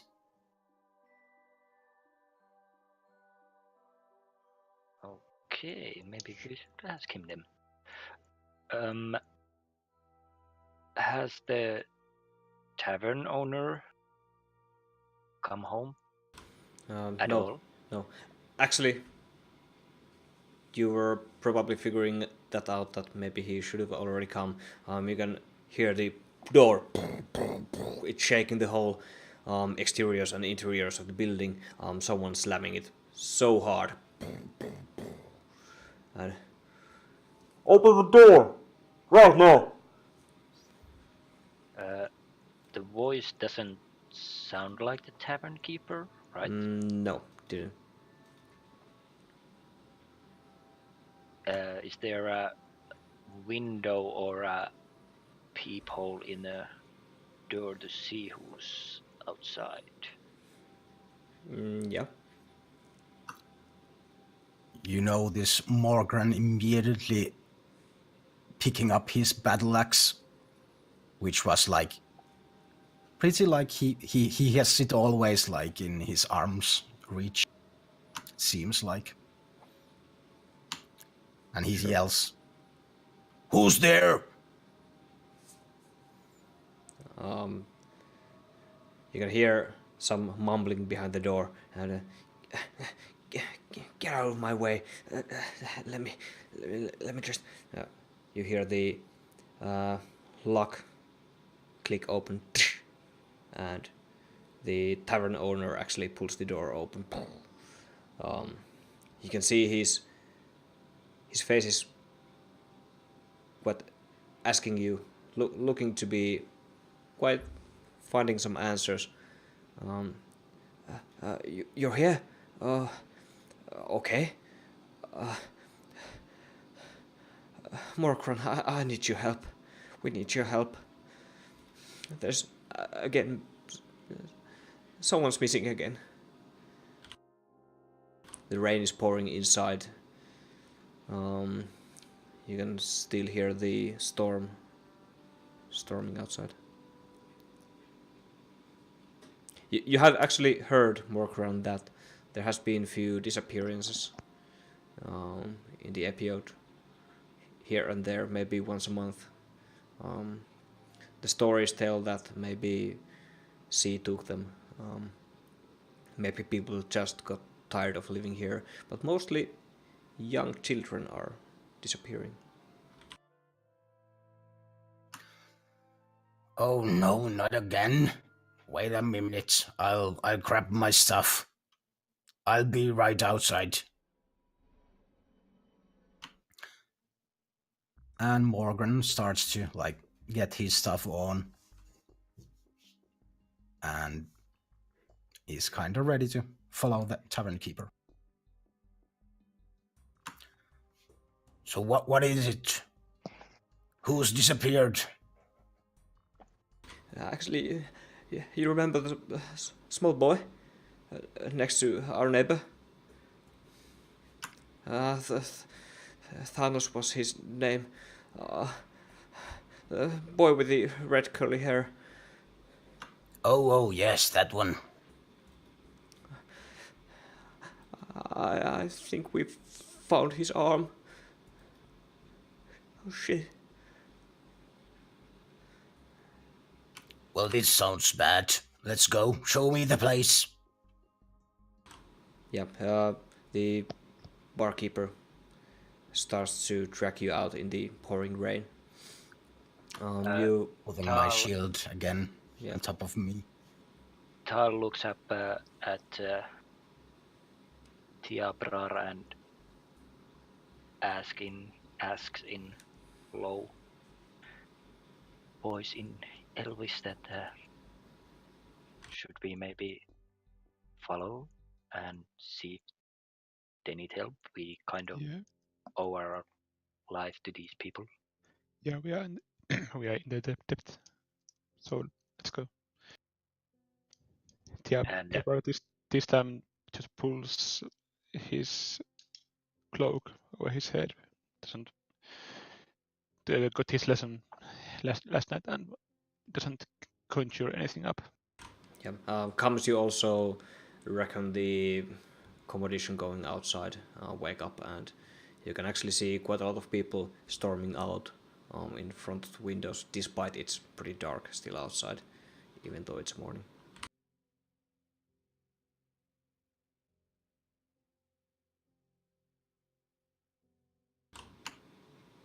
Are they going towards the tavern, or are they...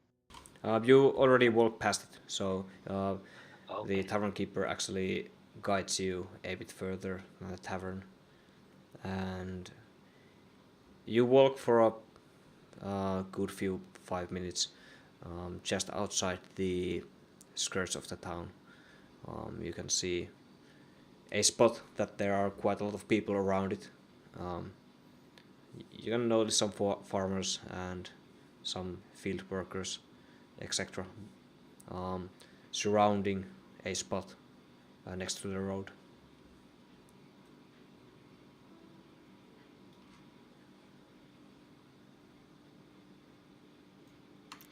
Make room, make room.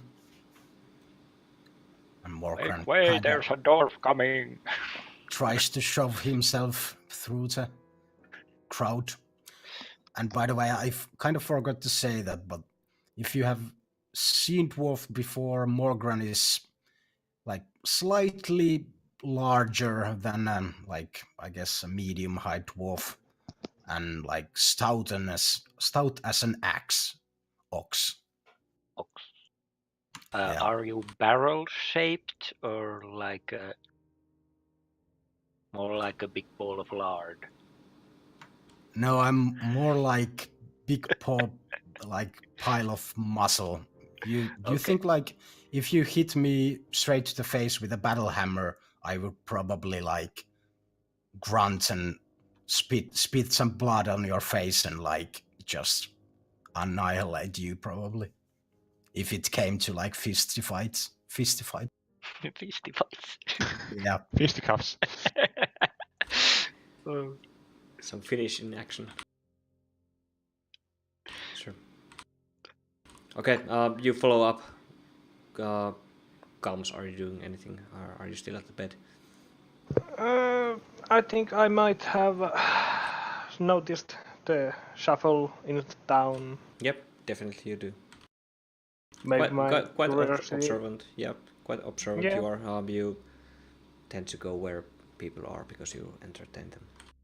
Yeah, and because of that, maybe I'll follow the crowd. Okay, you quickly dress See up. what's going on. Quickly dress up, go through the rain, and finally, after a few minutes of walk, you come to the side of the road. You notice that a lot of people are circling something. The barkeeper actually steps back a bit, and well, see for yourself. Oh, poor lad, that was such a nice boy. What do you do? There are people with hats on their hands and just looking quite dim and dark, and few are weeping. I am 6'1". Can I see over the crowd what they are looking at? Yeah, if you lift yourself up just a bit. Okay. What do I see? In the pouring rain, you can actually see a hand that's torn away from this joint. It's just lying there on the ground, and Is the elbow intact, or is it ripped from the elbow? you can't really see from this distance. Okay. You have to get closer. You can definitely see a hand. You notice that it's just a bit above the ground. Above the ground? Above you, I mean it's stuck like this. Ah, okay. So it's it's not sticking just like, out from yeah, the ground. Yeah. Okay. Is Morgran approaching the hand? Have I gotten through the crowds? Yeah, people are just not caring enough to block you, so you can just move people around. I'll tail him, as the best of my ability allows me to. Timber Behind. also. Yep, you get to the center of it. No one actually dared to approach it as close as you have. How far are they from the hand? Like 5 feet. Okay.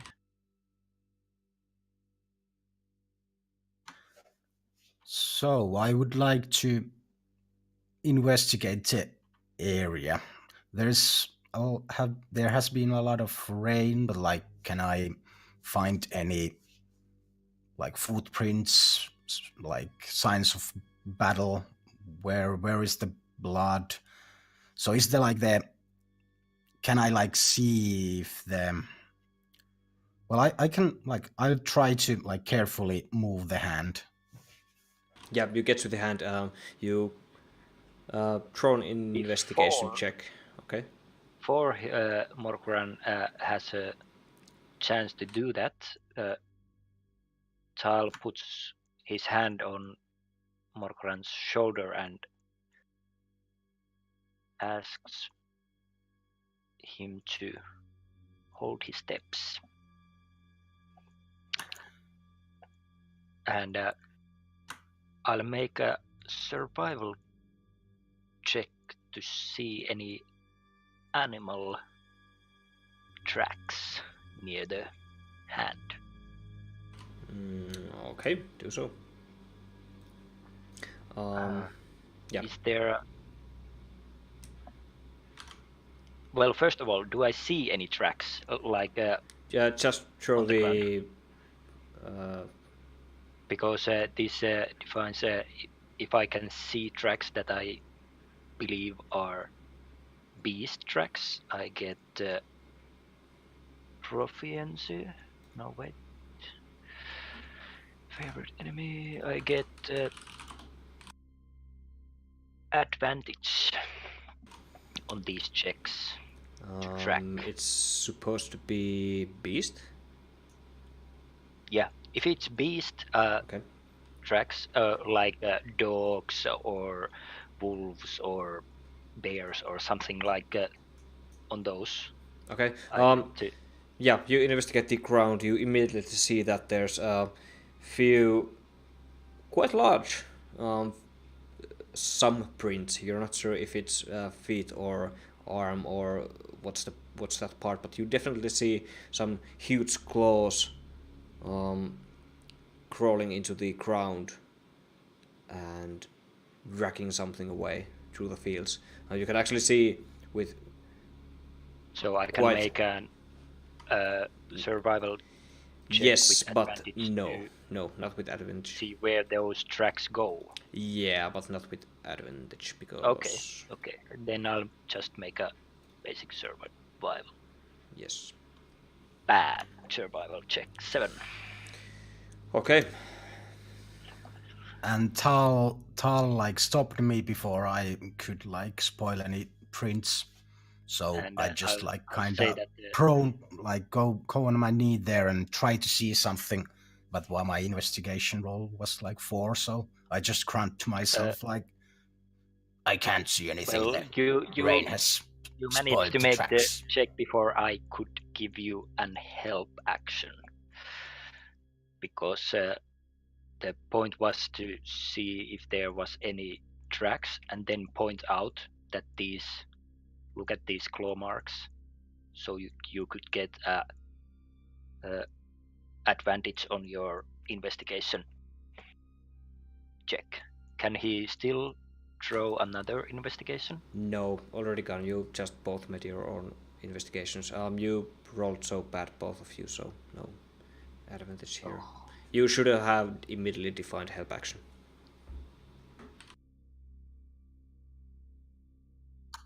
I was too fast.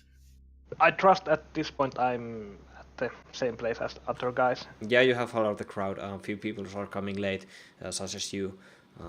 You notice the crowd surfacing the area.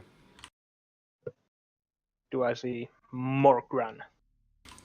Yep, you peek from the sides of the people. They're quite loosely, they're not just packing around. There's some spare room to slip inside the circle. Hi, Morgran. What's going on? Oh, Camus. Nice to see you again. Seems like there has been another victim.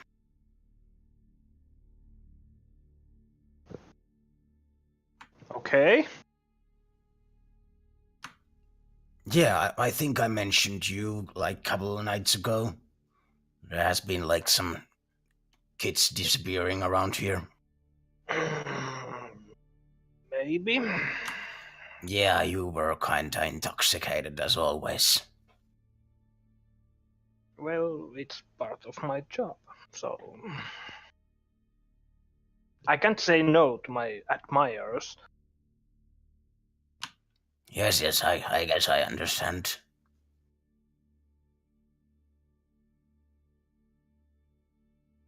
Yeah, you definitely, both of you, Talvana and Morkran, see some beast-like shapes in the ground, but it's all muddy.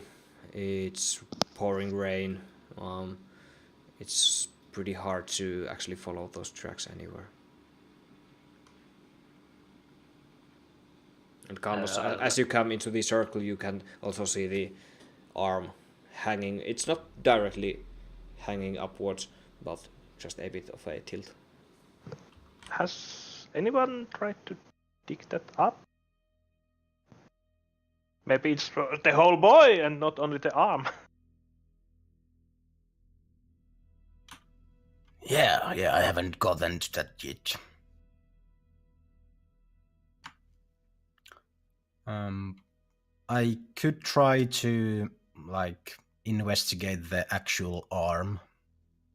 Maybe try to move it a little bit at this point. Go ahead. I would like first to try to gently pick it up from the ground. Is it the whole boy in there, or does the arm just come off from the ground? Yeah, you grab the arm and start actually lifting it up. It's surprisingly light. It's a small children's arm. It comes off easily off the ground. It actually feels like that if someone had just slammed into the ground. It was maybe a few inches deep. I gently put it back on the ground and try to look at the spot where it was torn off, and if Tal was speaking about beasts, could I try to figure out if how does the wound look like? Yeah, you look into the wound. Actually do a mitigation check.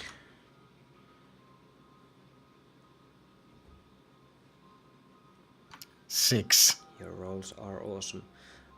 You can't really tell. It's muddy. It looks like that it's just been ripped off. Looks nothing like nothing to me. May Tal make an investigation check?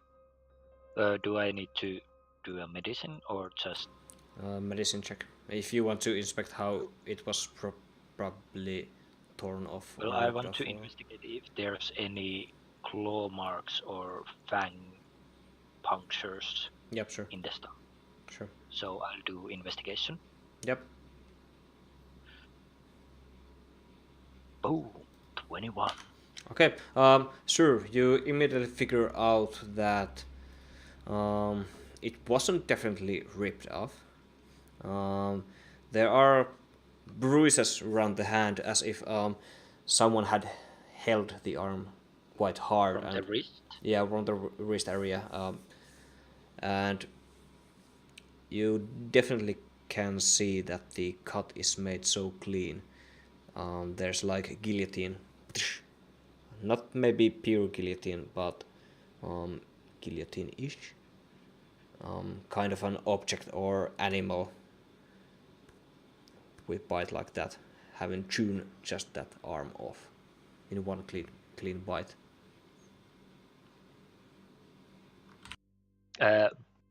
But it's not a blade wound. It's No, definitely not a blade. okay. So in a perspective, something like a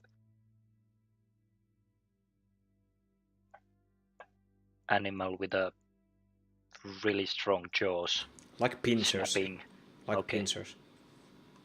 Like a crab pinchers. Kind of a.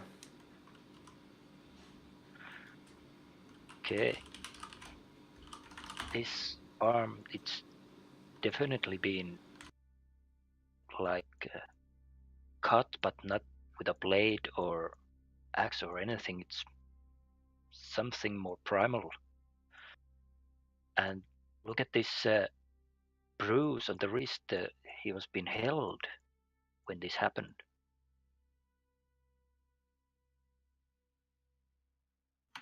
Yes, it seems you're right. This is not an animal I have ever seen. Maybe it's not even a beast. There is something foul about this. How the arm is getting not torn but cut. with a blade. There is seriously strong force behind this injury. Now that Tal has pointed out the clues, can I try to figure out if I know what kind of being or animal could do something like this?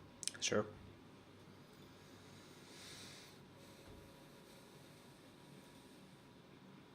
So a survival roll, maybe? Yes, survival. 15. Okay. The closest you can imagine is a crab of some kind. Definitely something with pincers, considering what does the cut looks like. It's not a clean cut. You have seen maybe in war someone to get under a siege machine or something heavy object to be just pincered down, and the weight would have torn the limb apart, so it looks something like that. Quite a lot of force. Yes. Seems like a lot of force was used, not an weapon cut as you said. Might be some kind of an animal or a being.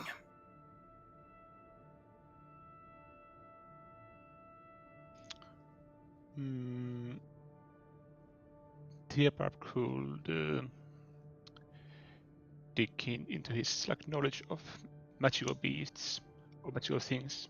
To think about if there's something from a kind of other plane or kind of supernatural that could do this. Can I draw an arcane check for this? Yes, sir. That's bad. 9. Yep, I have no idea. Doesn't look anything arcanish. Yeah. Theobald says that it doesn't seem at all familiar to me.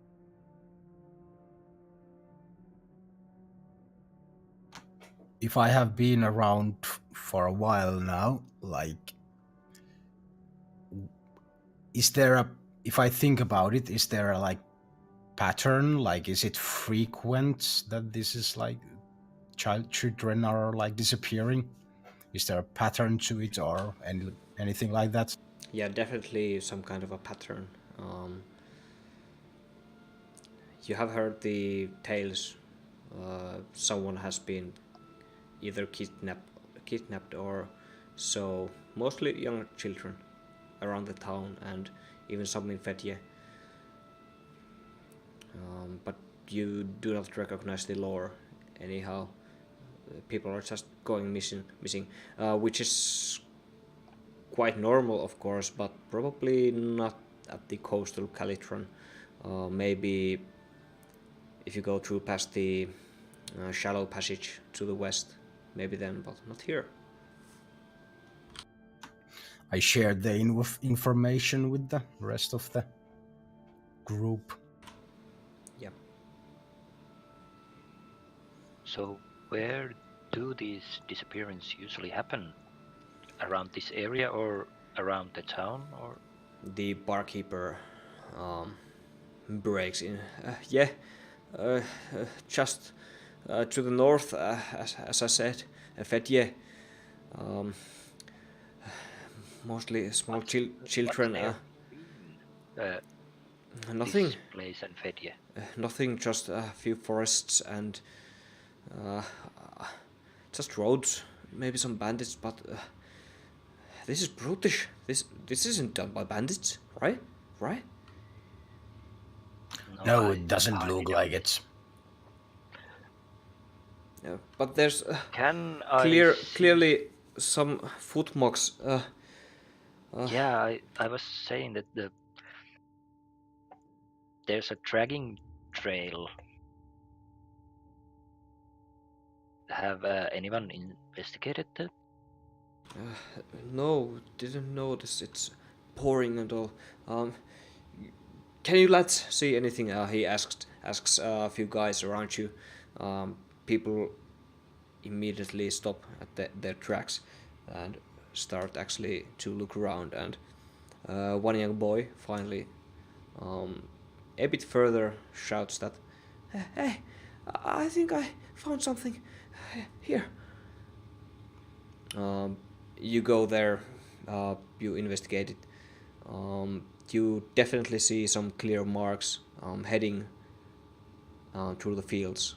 You can actually see from this point of view, watching to the south, you can, behind a, let's say, 100 square meters field, behind it, see the ocean baffling. But you can also see that something has been going through the fields. So it has stamped down the grain. Is there a clear, like, There's a path, yeah. path, or is it just lightly leaning on the sides, like something thin went through, or something like bulldozed through? It's quite thin. Nothing of the size of a beer, in example. There's a beer going around. Magical beer. beer cake rolling around. All right.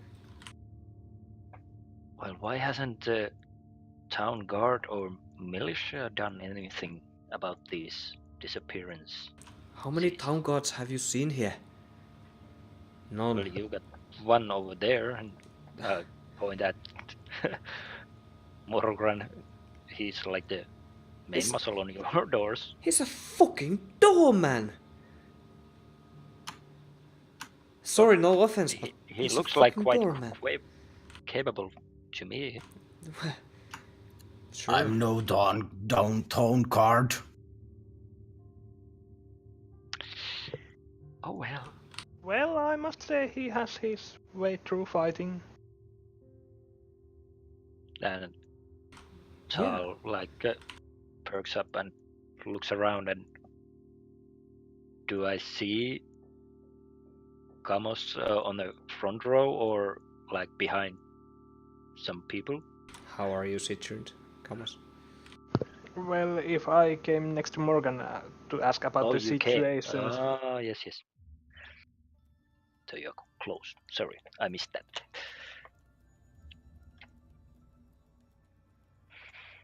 How tall are you?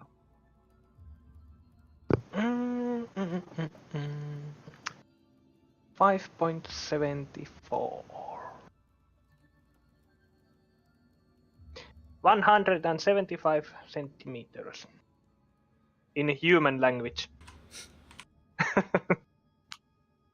Okay. Yeah, I'm like exactly 5.2 feet, so 1 meter and 58 centimeters in human language.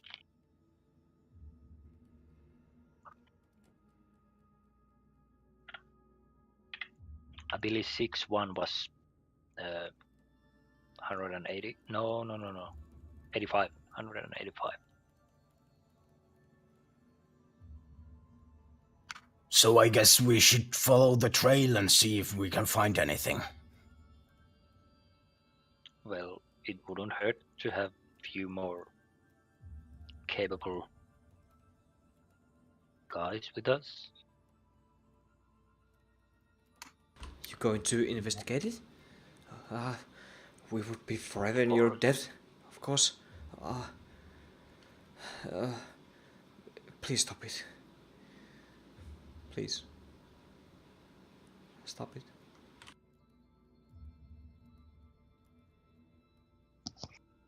How long have you said this been going on? Maybe over a year. And you haven't got any help? We're scared. A war just ended. We're busy trying to figure our way of life. Right, Morkran? You know the best. Right? Yes, there has been no no time to actually investigate it, and it seems like some doings of bandits until now. Tal turns to Diabrar and speaks in Elvis. These people are weird. They rather send their younglings and pour to the beasts than do anything. What's wrong with them? Yes. And there were answers in Elvish and low voice. Yeah, it's really weird. Year isn't that long, but still not like you would think that the young ones are the future, but Yeah, they are never their know. kin. I don't. Well, still, I think we should help them. They were nice to us. Yeah, We might have said died. so. Yeah. Okay, so you agree? We Yeah. go with Yeah, Morgan? yeah. Okay. I'm up for helping. A few short conversation later, Tal turns to Morgan and says that we'll help you with this. You helped us, and we shall help you with this situation.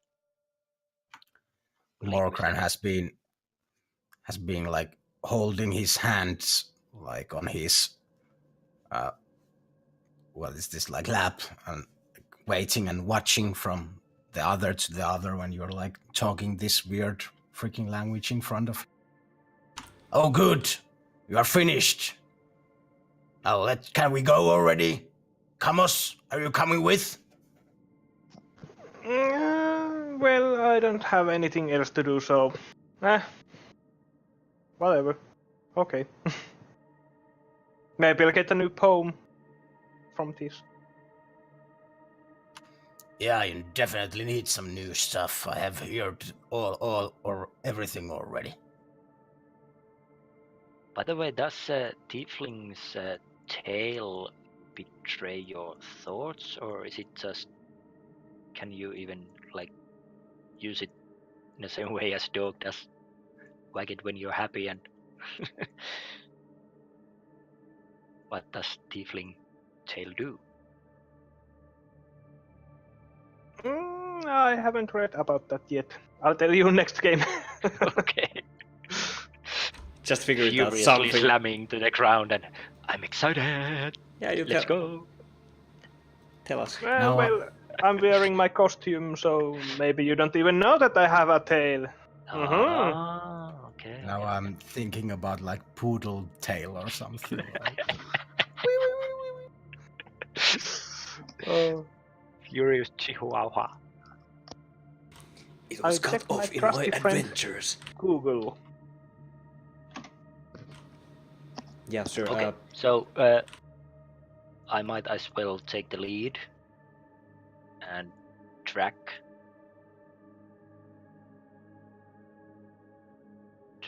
Through Yes, the field. sounds good. I can help you with that.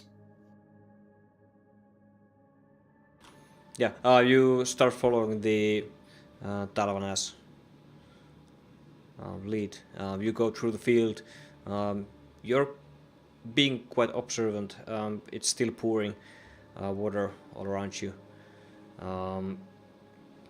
The soil actually is quite wet.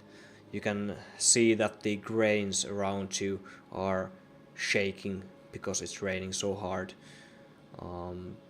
It's making kind of a peaceful sound around you. It's like you were actually walking in a void. Just some noise going on. Finally, nothing happens on the field.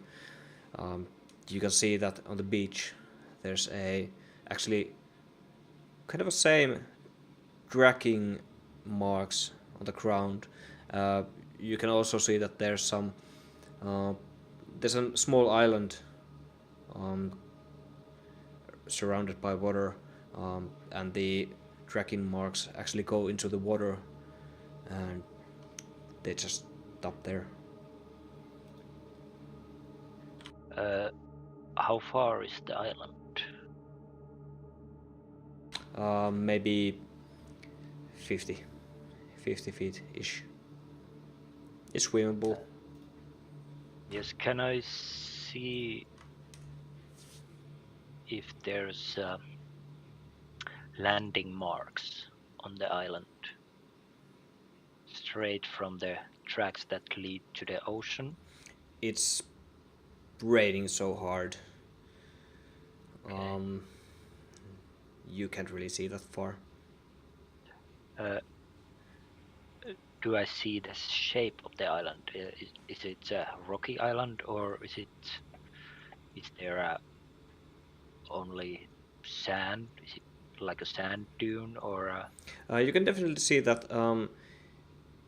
it was lived before. There's actually a few buildings, you can see them, but they're crumbled down. There's some kind of a road going in the middle. Just looks like the tide is so high and the island is just abandoned. I point out to the island and ask Morgran, do you know anything about that island over there? It seems someone has been living there, but not in a while.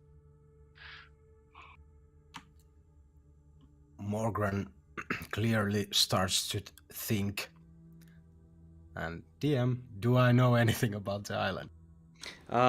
You actually haven't been to these parts. You know that there are a few small islands around here, but the water tide goes up, goes down.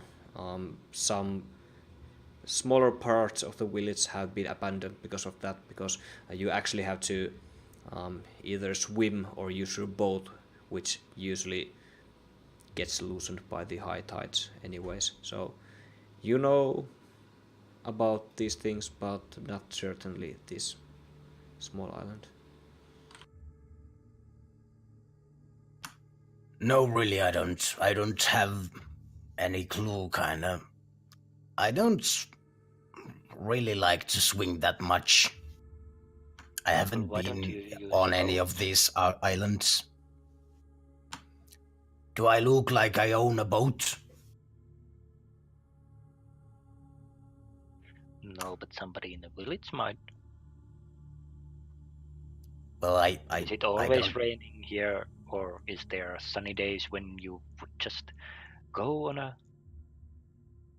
nice quiet row on the sea? Well, Morkrand and Camus know that the Black Sea is impossible to row at any day.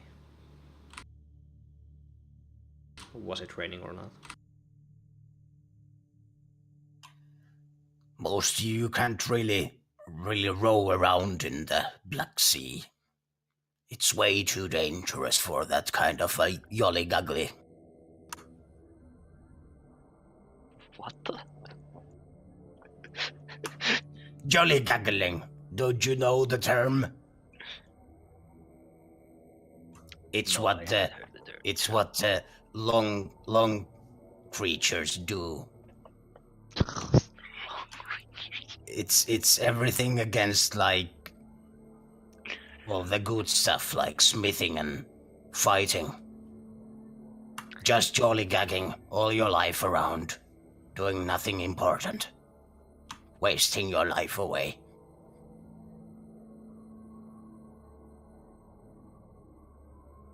I see. But that's probably not the point here. Should we go and check the island? Well, it's the only clue here. You can see the dragging marks going to the sea. Maybe there's something on the island. But how do we get there if the sea is dangerous row? Like any moment they have waiting for a better weather won't probably help either. So how do we get there? But it's swimmable. It looks like we could swim there, right? Yeah. It's swimmable. You're able to swim. there are quite a lot of islands, small islands scattered around, and they actually block the highest of the tides from the Black Sea to approach this level. So it has some waves, sure, but not too much. It's swimmable, definitely. Oh, Go so ahead, our just new swim. magician friend can do water walking spells.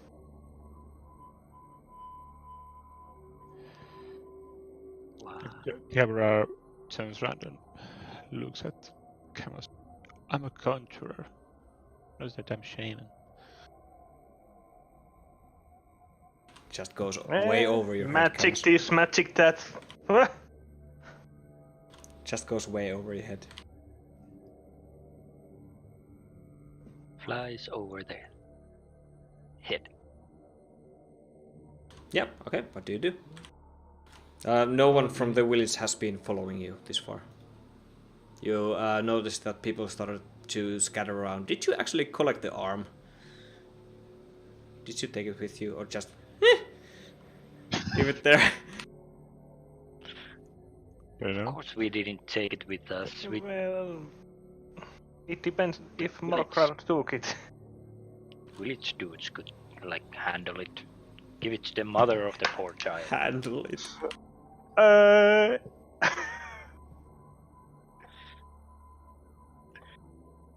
Anyway, so you could say that we gave a hand to the village. We are You guys giving are- a hand to the village at the moment. You guys are Morgran, How many hands will we Morkran- find? Morkran Next at least question. left a hand on the ground, okay. Just, thinking that probably the parents of the lost child don't want us to freaking take the only piece of their child with them.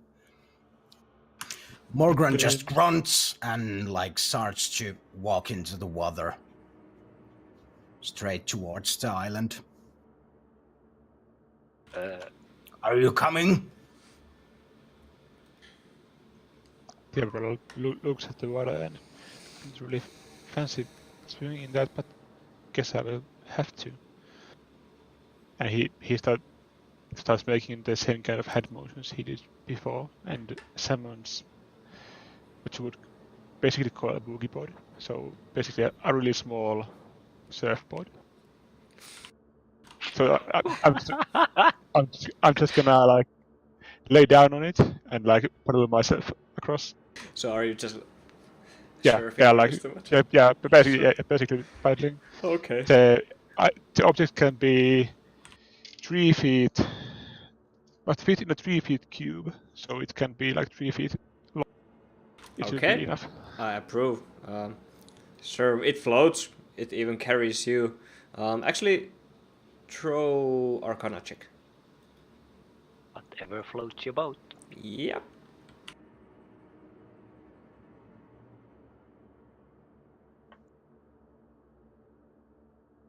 How much? Sorry, 11. Okay, sure. Well,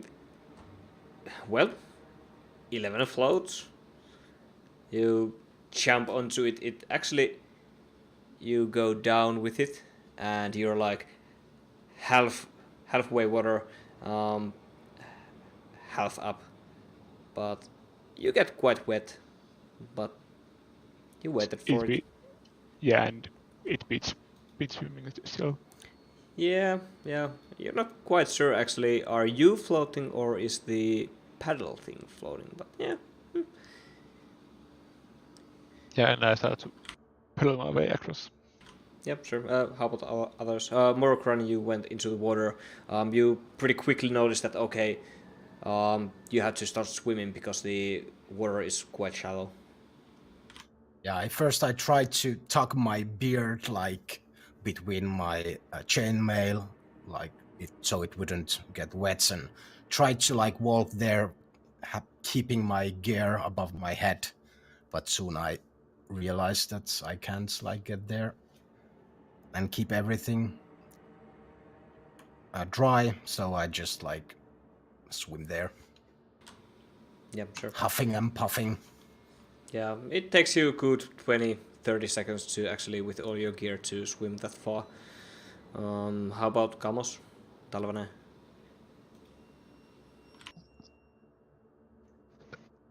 As the Abra is swimming across, he's looking at Morgrand.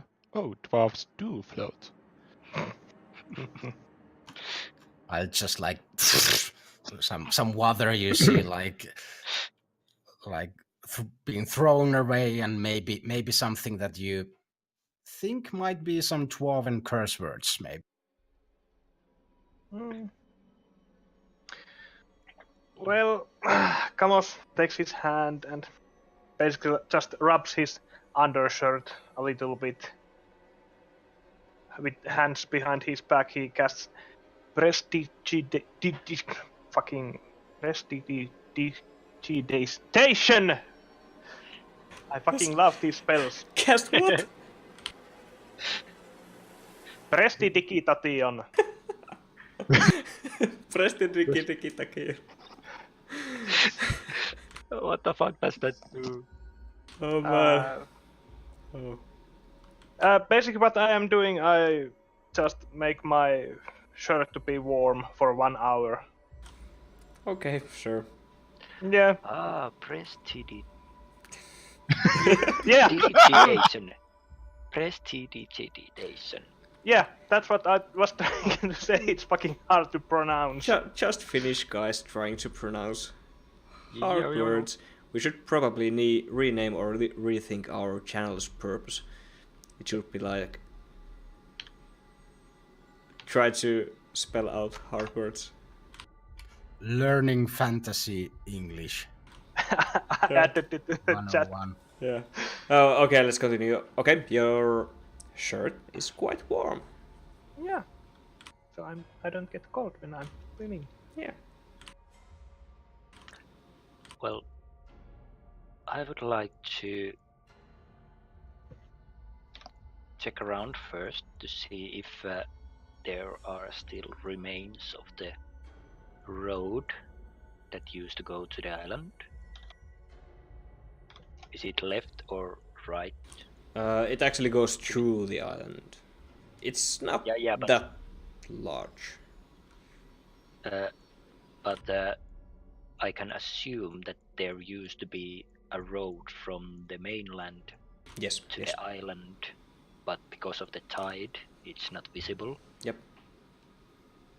Can I pinpoint where the road might go under the water? Yeah, it's directly below you. Okay. And The distance is only 50-ish feet. So how deep is it? Do I need to swim or can I just walk it's with you cannot get to the bottom. You cannot see the bottom. It's called the Black Sea after all. It's quite muddy, dirty. A lot of debris swimming in the water, floating in the water. Sorry, not swimming. But yeah, Okay. your I'll feet take, doesn't reach the bottom. Anyways. I'll take off my traveler's cloak and put it on a bundle Yep, sure. on my backpack and tighten up everything and make sure my bow is secured and also my sword is sheathed and my shield is tucked between my backpack and my own back so it doesn't slip off and start swimming towards the island. Okay, sure. You all swim to the island. You slowly get there. You reach the land. You can see immediately that, okay, the tracking actually continues here. Something has gotten out of the border and there's still a tracking marks. You can actually see a few hints of blood in the midst of the tracking marks. Something small, but yet spilling out blood has been dragged through here.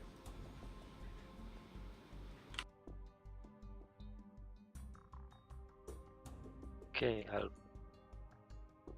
prepare my shield to my hand and take a sword in my other hand and start following the tracks. So everyone please, you have all landed, please throw a perception check. Perception. Let's make a perception check. Yeah, Oh fuck. I'm too Well, I'm too engrossed to the tracking marks. 20.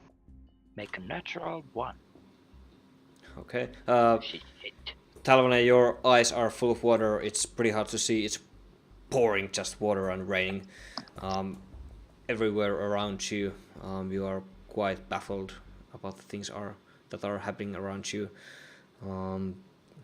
Morkran, same thing with you, and definitely same thing with Diaprar. But Kalmos, you can see something actually further down the road. The island it has some curvature and shape into it. The road goes up. You can see a few buildings on the left and the right of the road further, and the buildings are actually broken down, shattered by their own weight, and a lightning flashes.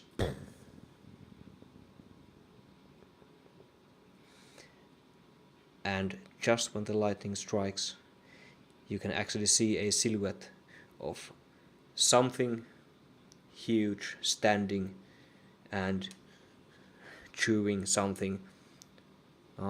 You can see its back chewing on something. It's standing on the collapsed building wall, a few feet high.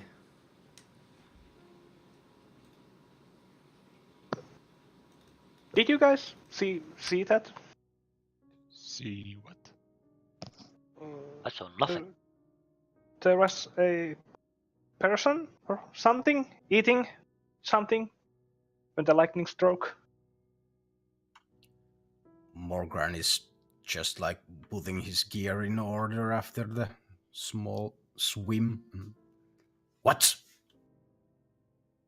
Takes immediately his shield in hand and grabs his battle axe from his back.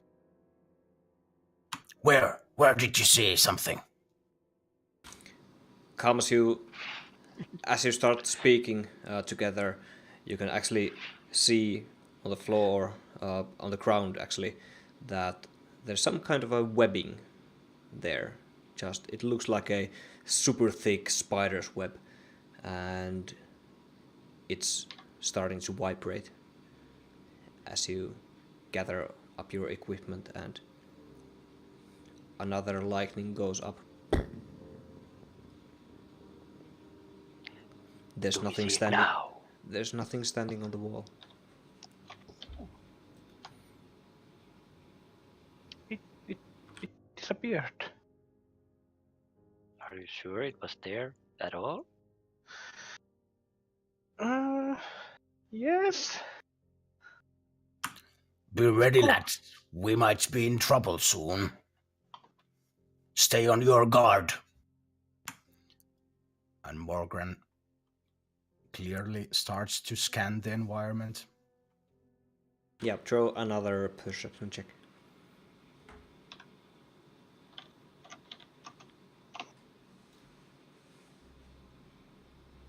$22. Okay, sir. Turn. You glance around the island in front of you. It's not that large. You can scan it quite easily, actually. Use the lightnings in the distant horizon above the storms.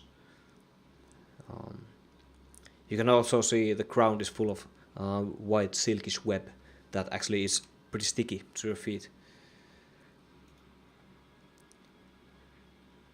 And above you can actually, for just a brief moment, you can see something flying towards you. Something small, something, let's say, this size, flying towards you in the distance behind the buildings. It lands in between you, and it actually sticks quite well in the spider's web. You can see in front of, all around you. It's a young boy's head that drops in front of your legs. The boy is young, clearly. The head is young. It has red curly hair, just as the barkeeper told you that he had gone missing. It has the face, it's like it was cut off mid screaming.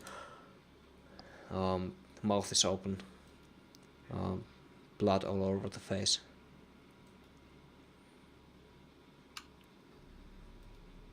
Uh-oh, I think we are in trouble now. I told you I saw something.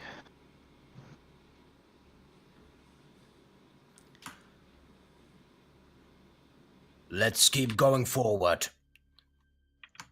Keep a steady line, 15 feet apart of each other, and be ready to face combat at any point. We are not sure if we are we are probably not alone here, but we don't know how many enemies there might be.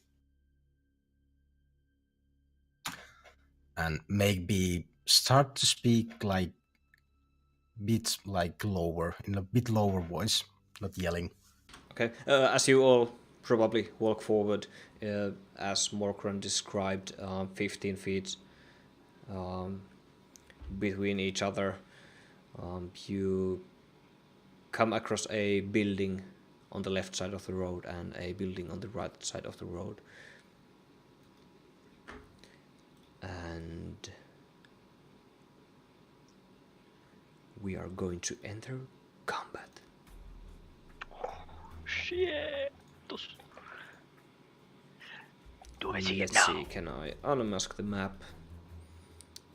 Definitely I can. Oh hells yeah!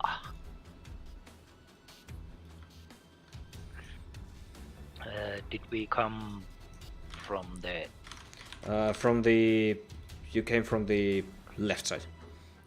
Oh right, okay. Okay, I will just drag you here. Correct me if I'm wrong about your positioning, but you are about... I'm in the middle. I can be in the middle at least. Sure, I tried to be in the middle. sure. Maybe like this. Aren't we too far away? Actually, you're too close to each other. It's something like, let's say, this. Fine. Yeah. Actually, when I was saying that 15 feet, I was thinking it was a bit bigger, but like, yeah, I think it's okay. Yeah. Okay, sure. Yeah, and I would like to be next to Morkran and in front of Diabrar. Just please quickly shuffle yourselves however you want to be. I like imagined it would be like this. Okay, sure. Okay. More likely. Yeah. Being prepared. Let's see, I'm going to draw your initiatives like that. Okay, sure.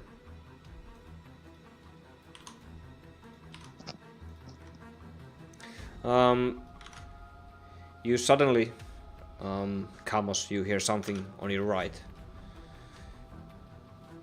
You can hear something approach you. Which one is it? This one. On your right, you can actually see a kind of a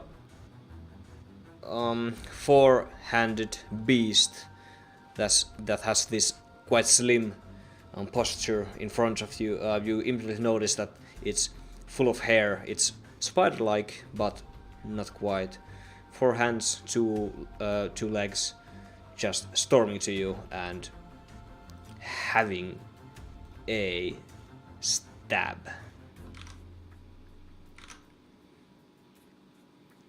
Let's see, how do I hit you? Like this? Okay. It's quite nimble in its movements. Runs, falls, runs back up you, jumps with 3 daggers in its arms. Attack number 1 misses. Attack number 2 hits definitely. And attack number 3 definitely also hits. So, you take few quick stabs, you do not even figure out what's going on around you. 1 dagger misses, hits you to the side, and you are just bleeding. You take massive blows of damage. Okay, sure, comes. What do you do?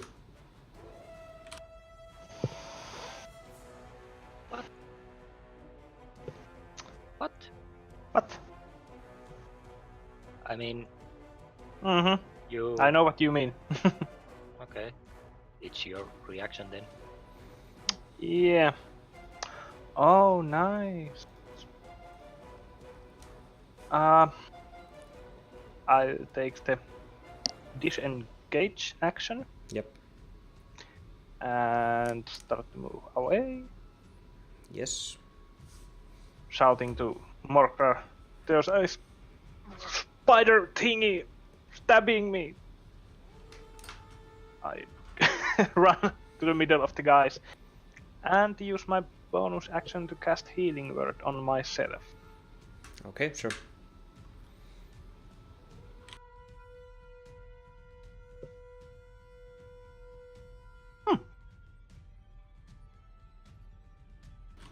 Alrighty, nice heals.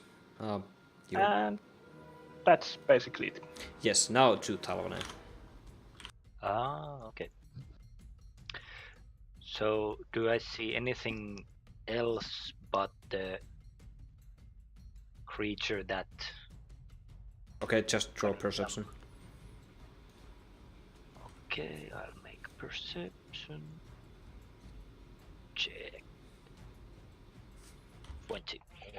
Nothing around you, except this one. Then I'll ready my sword and my shield. I'll use bonus action to mark that creature.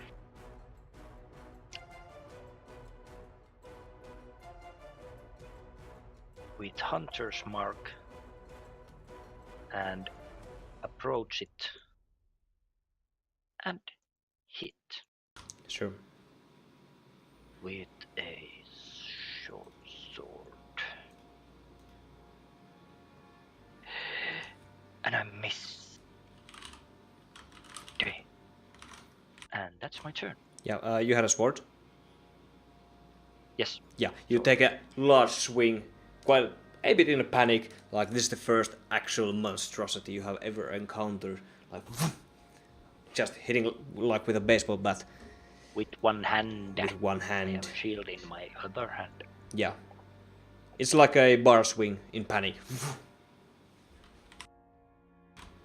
Damn son. Sure, and is that it? Yep, yeah, that's it. Okay, Morkran. I hear the sound of battle and Kamos yelling, and I yell, "Enemies at the right flank!" and charge against this strange creature. Sure.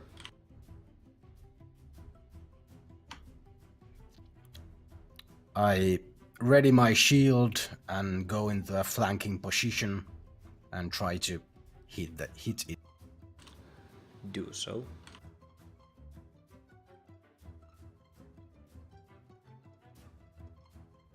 You forgot your pincer. I was ready to Oh yeah, put an that's effect true. on you, but Yeah, we're using the pincer attack rules. If you have someone, if you are pincering an enemy, hit with an advantage. So can I take another take Sure. another swing. swing? Yeah. That's a better one. And it strikes. And Sure. it lands. I make a small like feint with my shield, and right after that, I try to stick my battle axe in the face. Yeah. You stick the battle axe to his face, or at least try to. You make quite a deep cut into the shoulder, and the creature directly looks into your eyes. You can actually see two large pincers in his waist. Try to intimidate you a bit, and these dead white eyes burning white. It's quite scaring. I just Yeah. growl back at it. Spits rolling from my mouth. Yeah, and that's my turn. Sure. What's going on next? Tiabar. Tiabra sees action happening. The guys are at melee. Tavana is looking by shot, so I take a few steps to left, and then shoot magic missiles at the same Chee. So 3, I hold sort of crystal in my left hand, and from my right hand 3 magic darts appear and strike the creature. Yeah.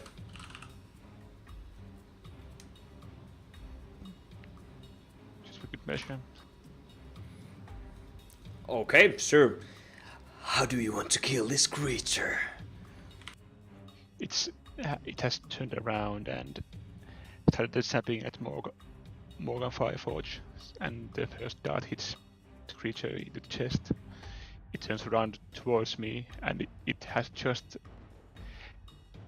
the time to see a dart heading straight to its face, and the dart pierces its face. Yeah. And the third dart also hits him in the face. Okay, sure. You throw a few quick magic missiles. In a quick manner, they just strike it. It's almost as if it's coming to you, just starting to get a few steps of run, but you immediately destroy it in its place. And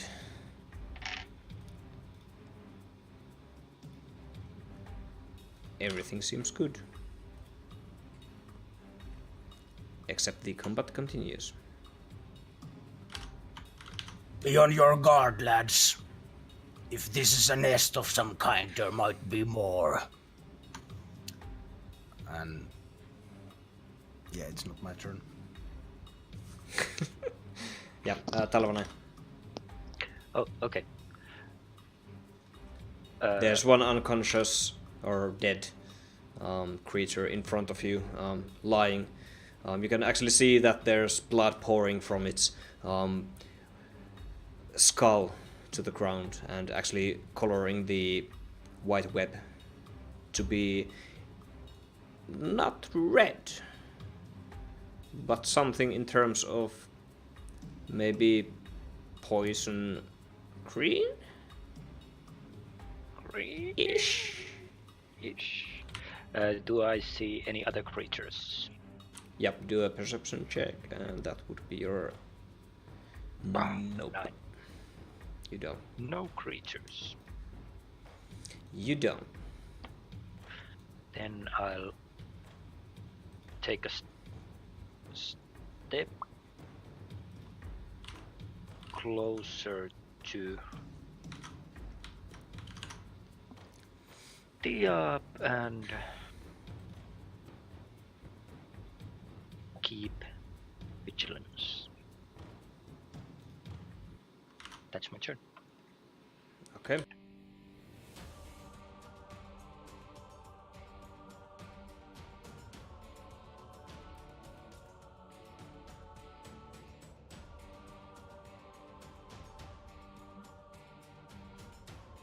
Storms up to you, Kamos. The first thing it actually can see.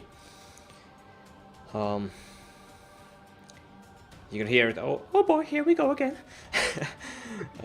Just Stormy too. And has this furious look in his face. You can actually see that this creature has 3 eyes on both of its sides of the face. Both of these glowing just dead white. It's as if these eyes are blind. But yeah, takes a strike. Let's see, I need to target you again. And takes the first swing. What happened? Okay, hits. Yeah, takes another swing. Misses. And third swing also misses. 3 quick swipes with all daggers, where the first hit actually strikes you in the chest. You have a dagger in the middle of your chest, just there. Thanks. And the beast strikes you in your eyes and tries to actually instill some fear. Looking down deep. Jazz hands. Jazz hands. And when you can see a third beast actually running towards you, I see how to check the speed. It's okay. Just doesn't reach you almost, but you can see that 2 long arms actually in front of you. The northernmost building crawl from the doorway and actually takes some speed from the doorway and yanks itself into your direction, just flying halfway through the air, and rest of the steps are just running steps. And Kamos. Well, I'll use my awesome combat muse and dodge roll around the monster. And try to stab it in the back. Sure.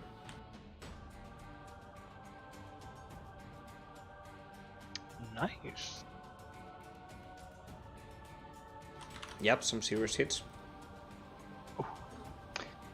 And well, that's it.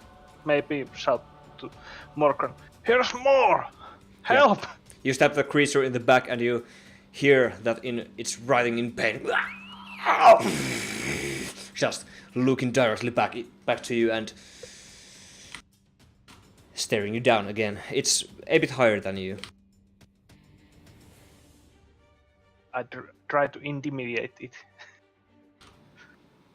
Sure. Well, Is that the bonus action? sure, why not? Okay, you are just staring Because I don't each have other down. bonus action really I could use at this point. Yep, you're staring each other down, but it's scary. Next up would be Diaprar. What are you doing? Yeah.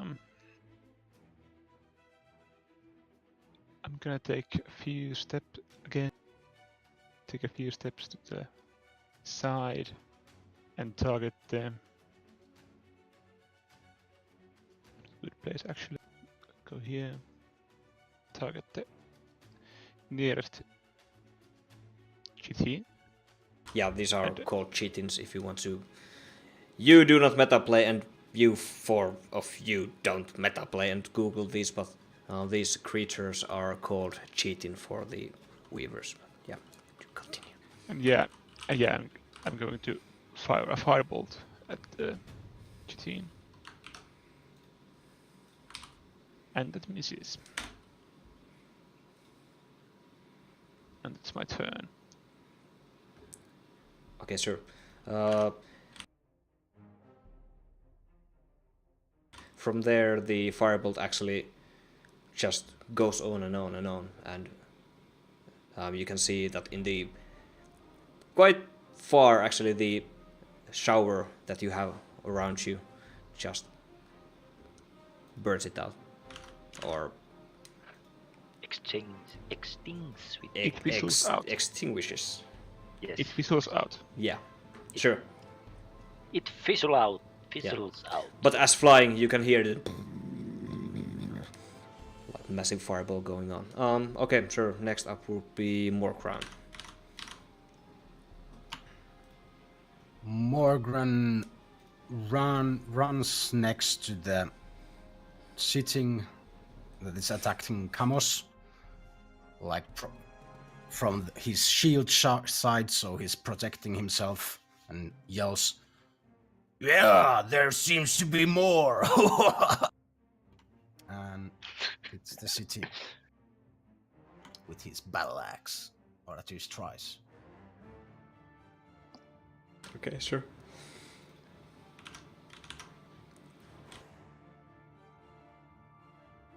How do you want to kill this creature? This poor little creature that just trying to hack you with knives.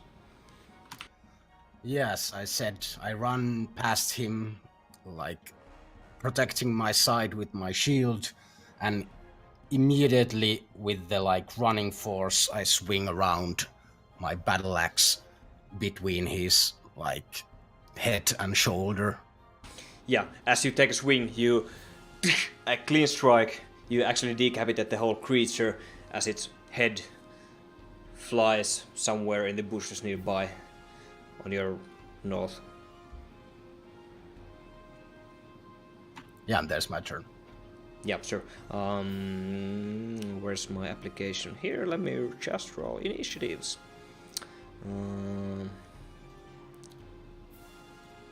Okay, sure. Talvana again. I'm pretty sure you are cheating because you have been top for almost every round. No. I'll punish you later. I just have a good initiative. Initiative. My initiative is goddamn 4 + 4. Yeah, it makes the difference.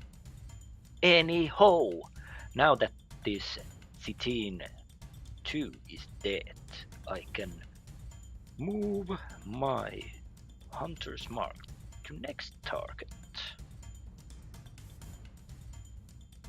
And I'll run towards it. Let's see how far it is. 30 easy. I can make that kind of stride because I have a ranger ability that makes Clock ticking, go. 35. Oh no! Clock's ticking. And I'll attack. Simple as that. Is it down? Yes. Yeah, sure, hits easily. And now let's. Oh yeah, I need to put this on me. Hoi. Yeah, takes some serious damage. I'll slash it across the body from shoulder to the hip. Yeah, it just barely actually misses you. Cut one of these arms quite well off, and the swing stops into the next arm. They are below each other, so one arm off. 3 still remain. Yeah. Yeah, and that's my turn. And before it ends, I'll yell to Morgran, "It's on its last breath, finish it!" Yeah, the creature at that point just tries to actually yank his arm and take some spit out of its mouth between the pincers and just uses one arm totally to cover the wound. Yeah, continue. Yeah, I grunt an agreement and run behind it and hit it with my great axe. I'll make it this time. Hi! Ha! Oh no! Oh, yes. It worked. How do you want to kill this creature? I make this like small jump and slam my axe straight to the face from above. Or actually like behind the head from above. Yeah. This creature being as slim and kind of a brittle, you take a full swing with both of your arms, right? No, there's a shield. Yeah, I have a shield on my left hand, so just one arm. Yeah, sure. Just one arm striking into the neck area, and you even hit the axe with your shield, and all the way, all the way down. That's yeah. All the way down until the axe actually hits the ground and the creature. Only the headpiece, skull is keeping this thing together, and all the entrails actually pour into the ground. All the green entrails. And we're going to end the combat there. We survived. Congratulations. Okay, you have 3 dead creatures around you. 3 dead creatures around you. The green blood dissipates slowly by time as rain is pouring. I lift up. How many arms did you say it had? I think I said 4. It has 4 4. arms, okay. Yeah. You got one of one beast. Yeah, I lift that one up. I'll stab it and lift it with my sword and just turn it around and try to figure it out what kind of abominous beast this is. The beast, as you now get a more peaceful, closer look, the beast is full of quite thick hair. It's grayish. It has a hair of some kind. The hair more or less looks like spikes are growing outside of its head. 6 white, greenish, bright eyes. Now, of course, shining death. Are those eyes like 2 and on top 2 and on top 2? Yes. It a bit looks like a spider. The whole creature has some spider-likeness in it. You have never, ever, even in your homelands or islands, books or history, never ever seen or heard anything like this. I Probably noticed, no one of us. None of you. This is out of your wildest nightmares. I noticed the ground is basically covered with web. Is there any part of the creature that is also covered in web? Nope. Is it wearing any clothing or is it just all hair? It has some kind of a skirt, Loincloth? kind of a loincloths. Yeah, just super simple. It's all racked down. It's made of leather. It's made of some cloth. It's being wired down with chains and a bit leather again, but it looks. Are those clothes or clothing resemble the villagers' clothing? Are they using their Distantly, clothes? maybe. It's pretty hard to say because they're super rocked. Okay. Tiabrar has. He attacked me with daggers. Yep. Yes. Yes. Okay, there's those two corpses near me, so I pick up the daggers. Okay, sure. Actually, you can figure out that pretty quickly that all of those daggers are different. Every single one of them. One's wrapped around, the handle is leather, one is wood, one is just forged in fire, like all steel. You can pick them all up. Okay. You can find 9 daggers altogether. Okay. I'll check them later. Yep, sure. Meanwhile, the Emperor has conjured up some kind of like a sort of an umbrella, and is taking furious notes about the creatures, and he's like studying one of the dead creatures, looking at its anatomy. Yeah. He's never seen anything like that, and it's damn interesting. Yeah. And Morgran goes through all of the enemies and like makes sure they are actually dead. They are kind of in pieces, so I'm not like smacking them with my axe anymore. Yeah, basically one is But cut half, only held together by the skull, because you pierced it all the way down to the body, and one is beheaded. The head actually flew down to the bush north of you, if you look at the map, and I can't even remember what happened to the third one. They're all super dead, definitely. Yeah. And you see me like taking a small like rag that is hanging from my boots and cleaning my axe and shield from the blood to prevent rusting. Yeah. And I kind of take this like guardian position in the middle of the like houses, like watching all over the place and kind of taking guard.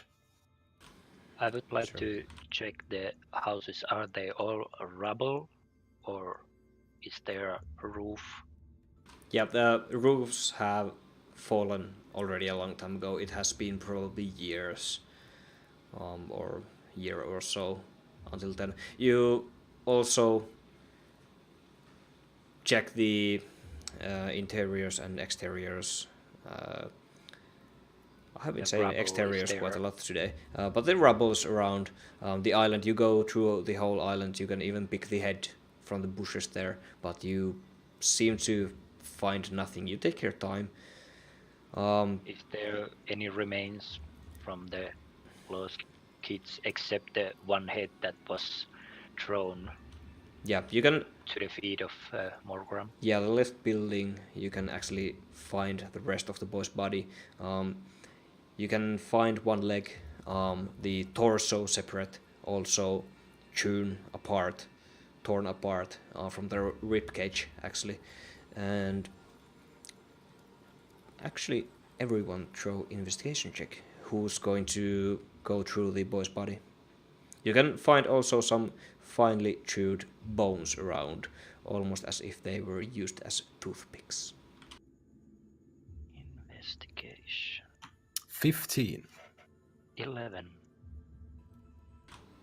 This was only for the body or buildings or? This was for the body. Boy's body. Yeah.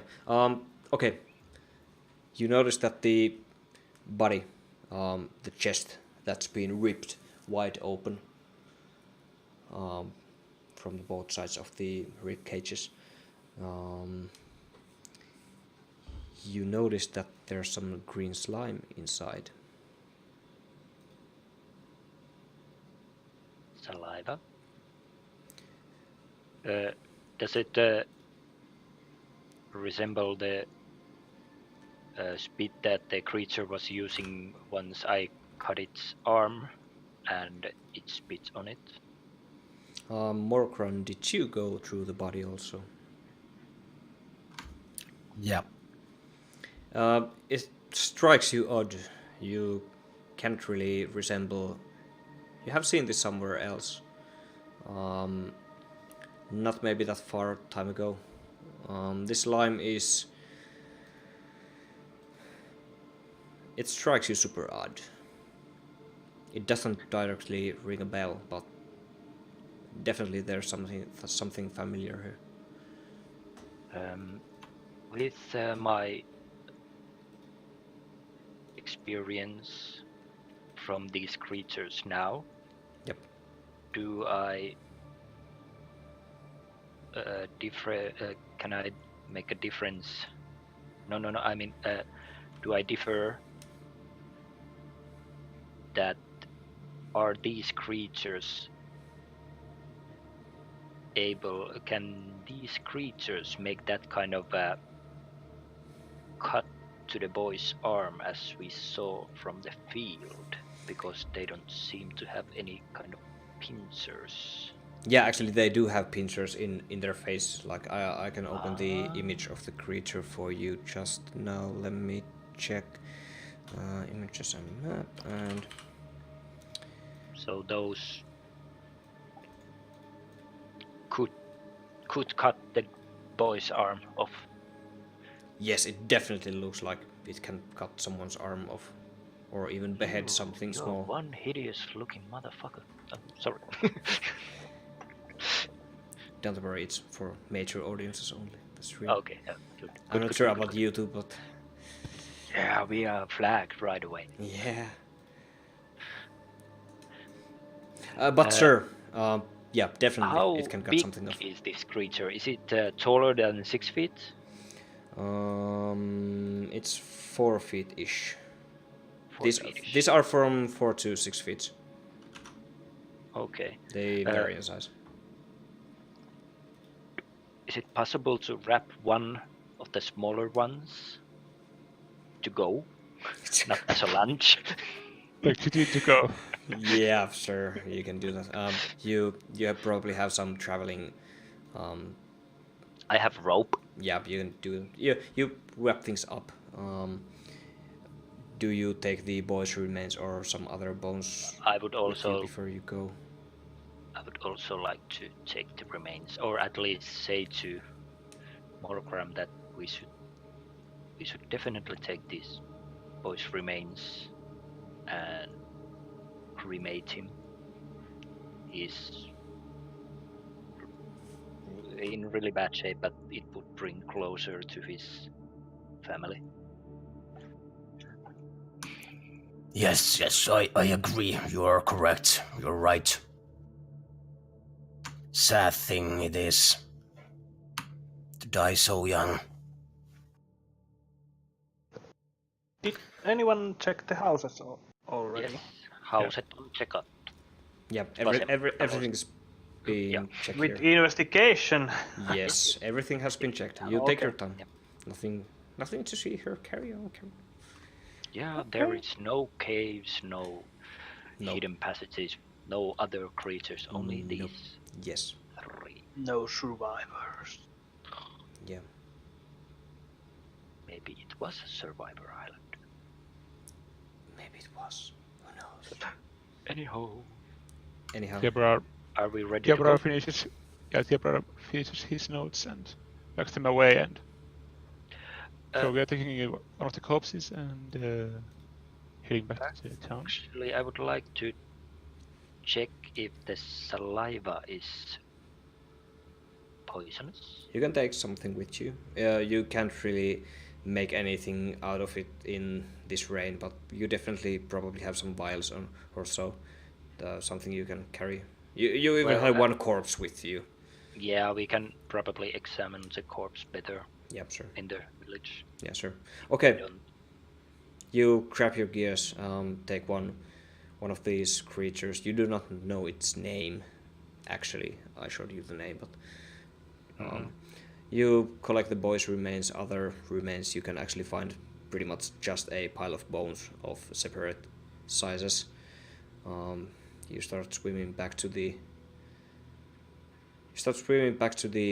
actual continent.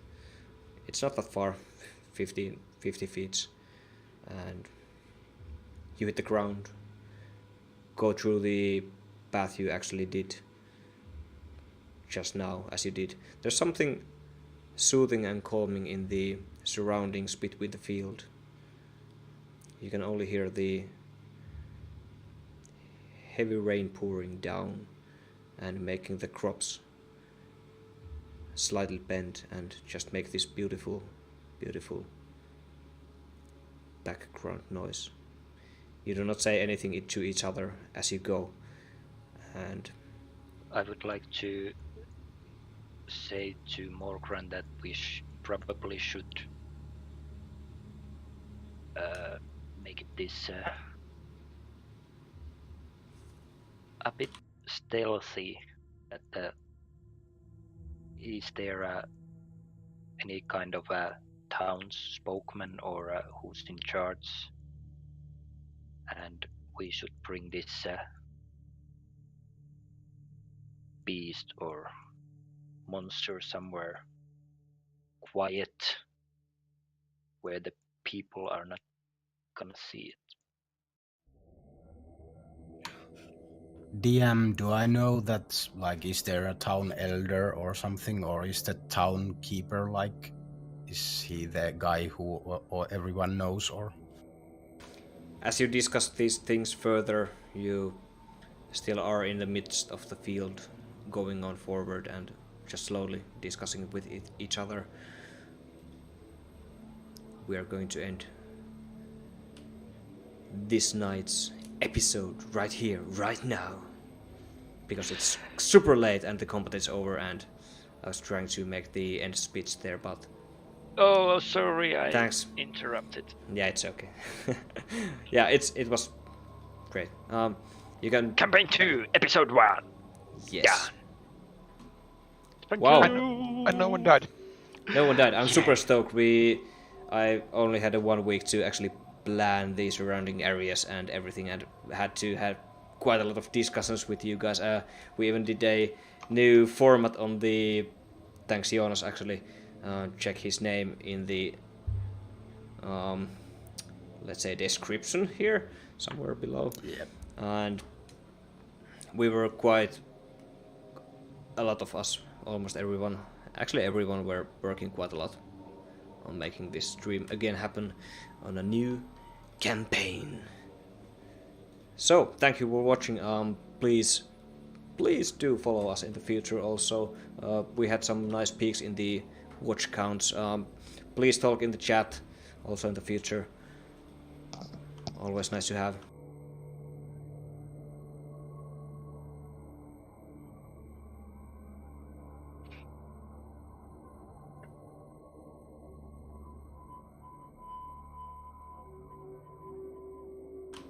Yeah. Yes. How long was I muted? Probably pretty long. Anyways, Follow Twitch, subscribe on YouTube, follow Twitter. Yeah, Subscribe there's to a that. Twitter channel, yes. yeah. The videos are going to be found from YouTube later on, probably after tomorrow evening. You can check the beginning if you did miss it out. Yeah, I'm not sure what did you hear. Spread the word. Links are found below. And give us some feedback if you want. Yeah, sure. We're going to hang out in the chat for a few minutes at least. So Yeah. How do And you we like our have- new setup, and what do you think about the beginning of our new campaign? At least I found it quite interesting. I'm super stoked at least. Yeah, this was like super awesome. Yeah, I was like, God damn, Jonas, how come you don't like differentiate driftwood and elves in a water? It's like, okay, we're gonna die But this before was the like game even starts. like perception roll of 3 or something. Yeah. Yeah, But I'll go yeah. back. There's nothing but driftwood. Yeah, and like I saw the GM's face, like, shit, what do I do? Go back there! No, I won't. I had quite Go back there! nice plans to go forward, but yeah. Anyways, that's enough of it. Sure. Yeah, follow us also in Twitter. We are actually at least like telling there will be probably like small synopsis there also, and we will inform about the starting games and such. although they are still like in the like every Monday from 6 onwards, as always. As Jonas said, thank you, and until next time. No. Good night. We'll see you next week. Let's have a long rest. Yeah. Let's have a Thank long you and bye. rest.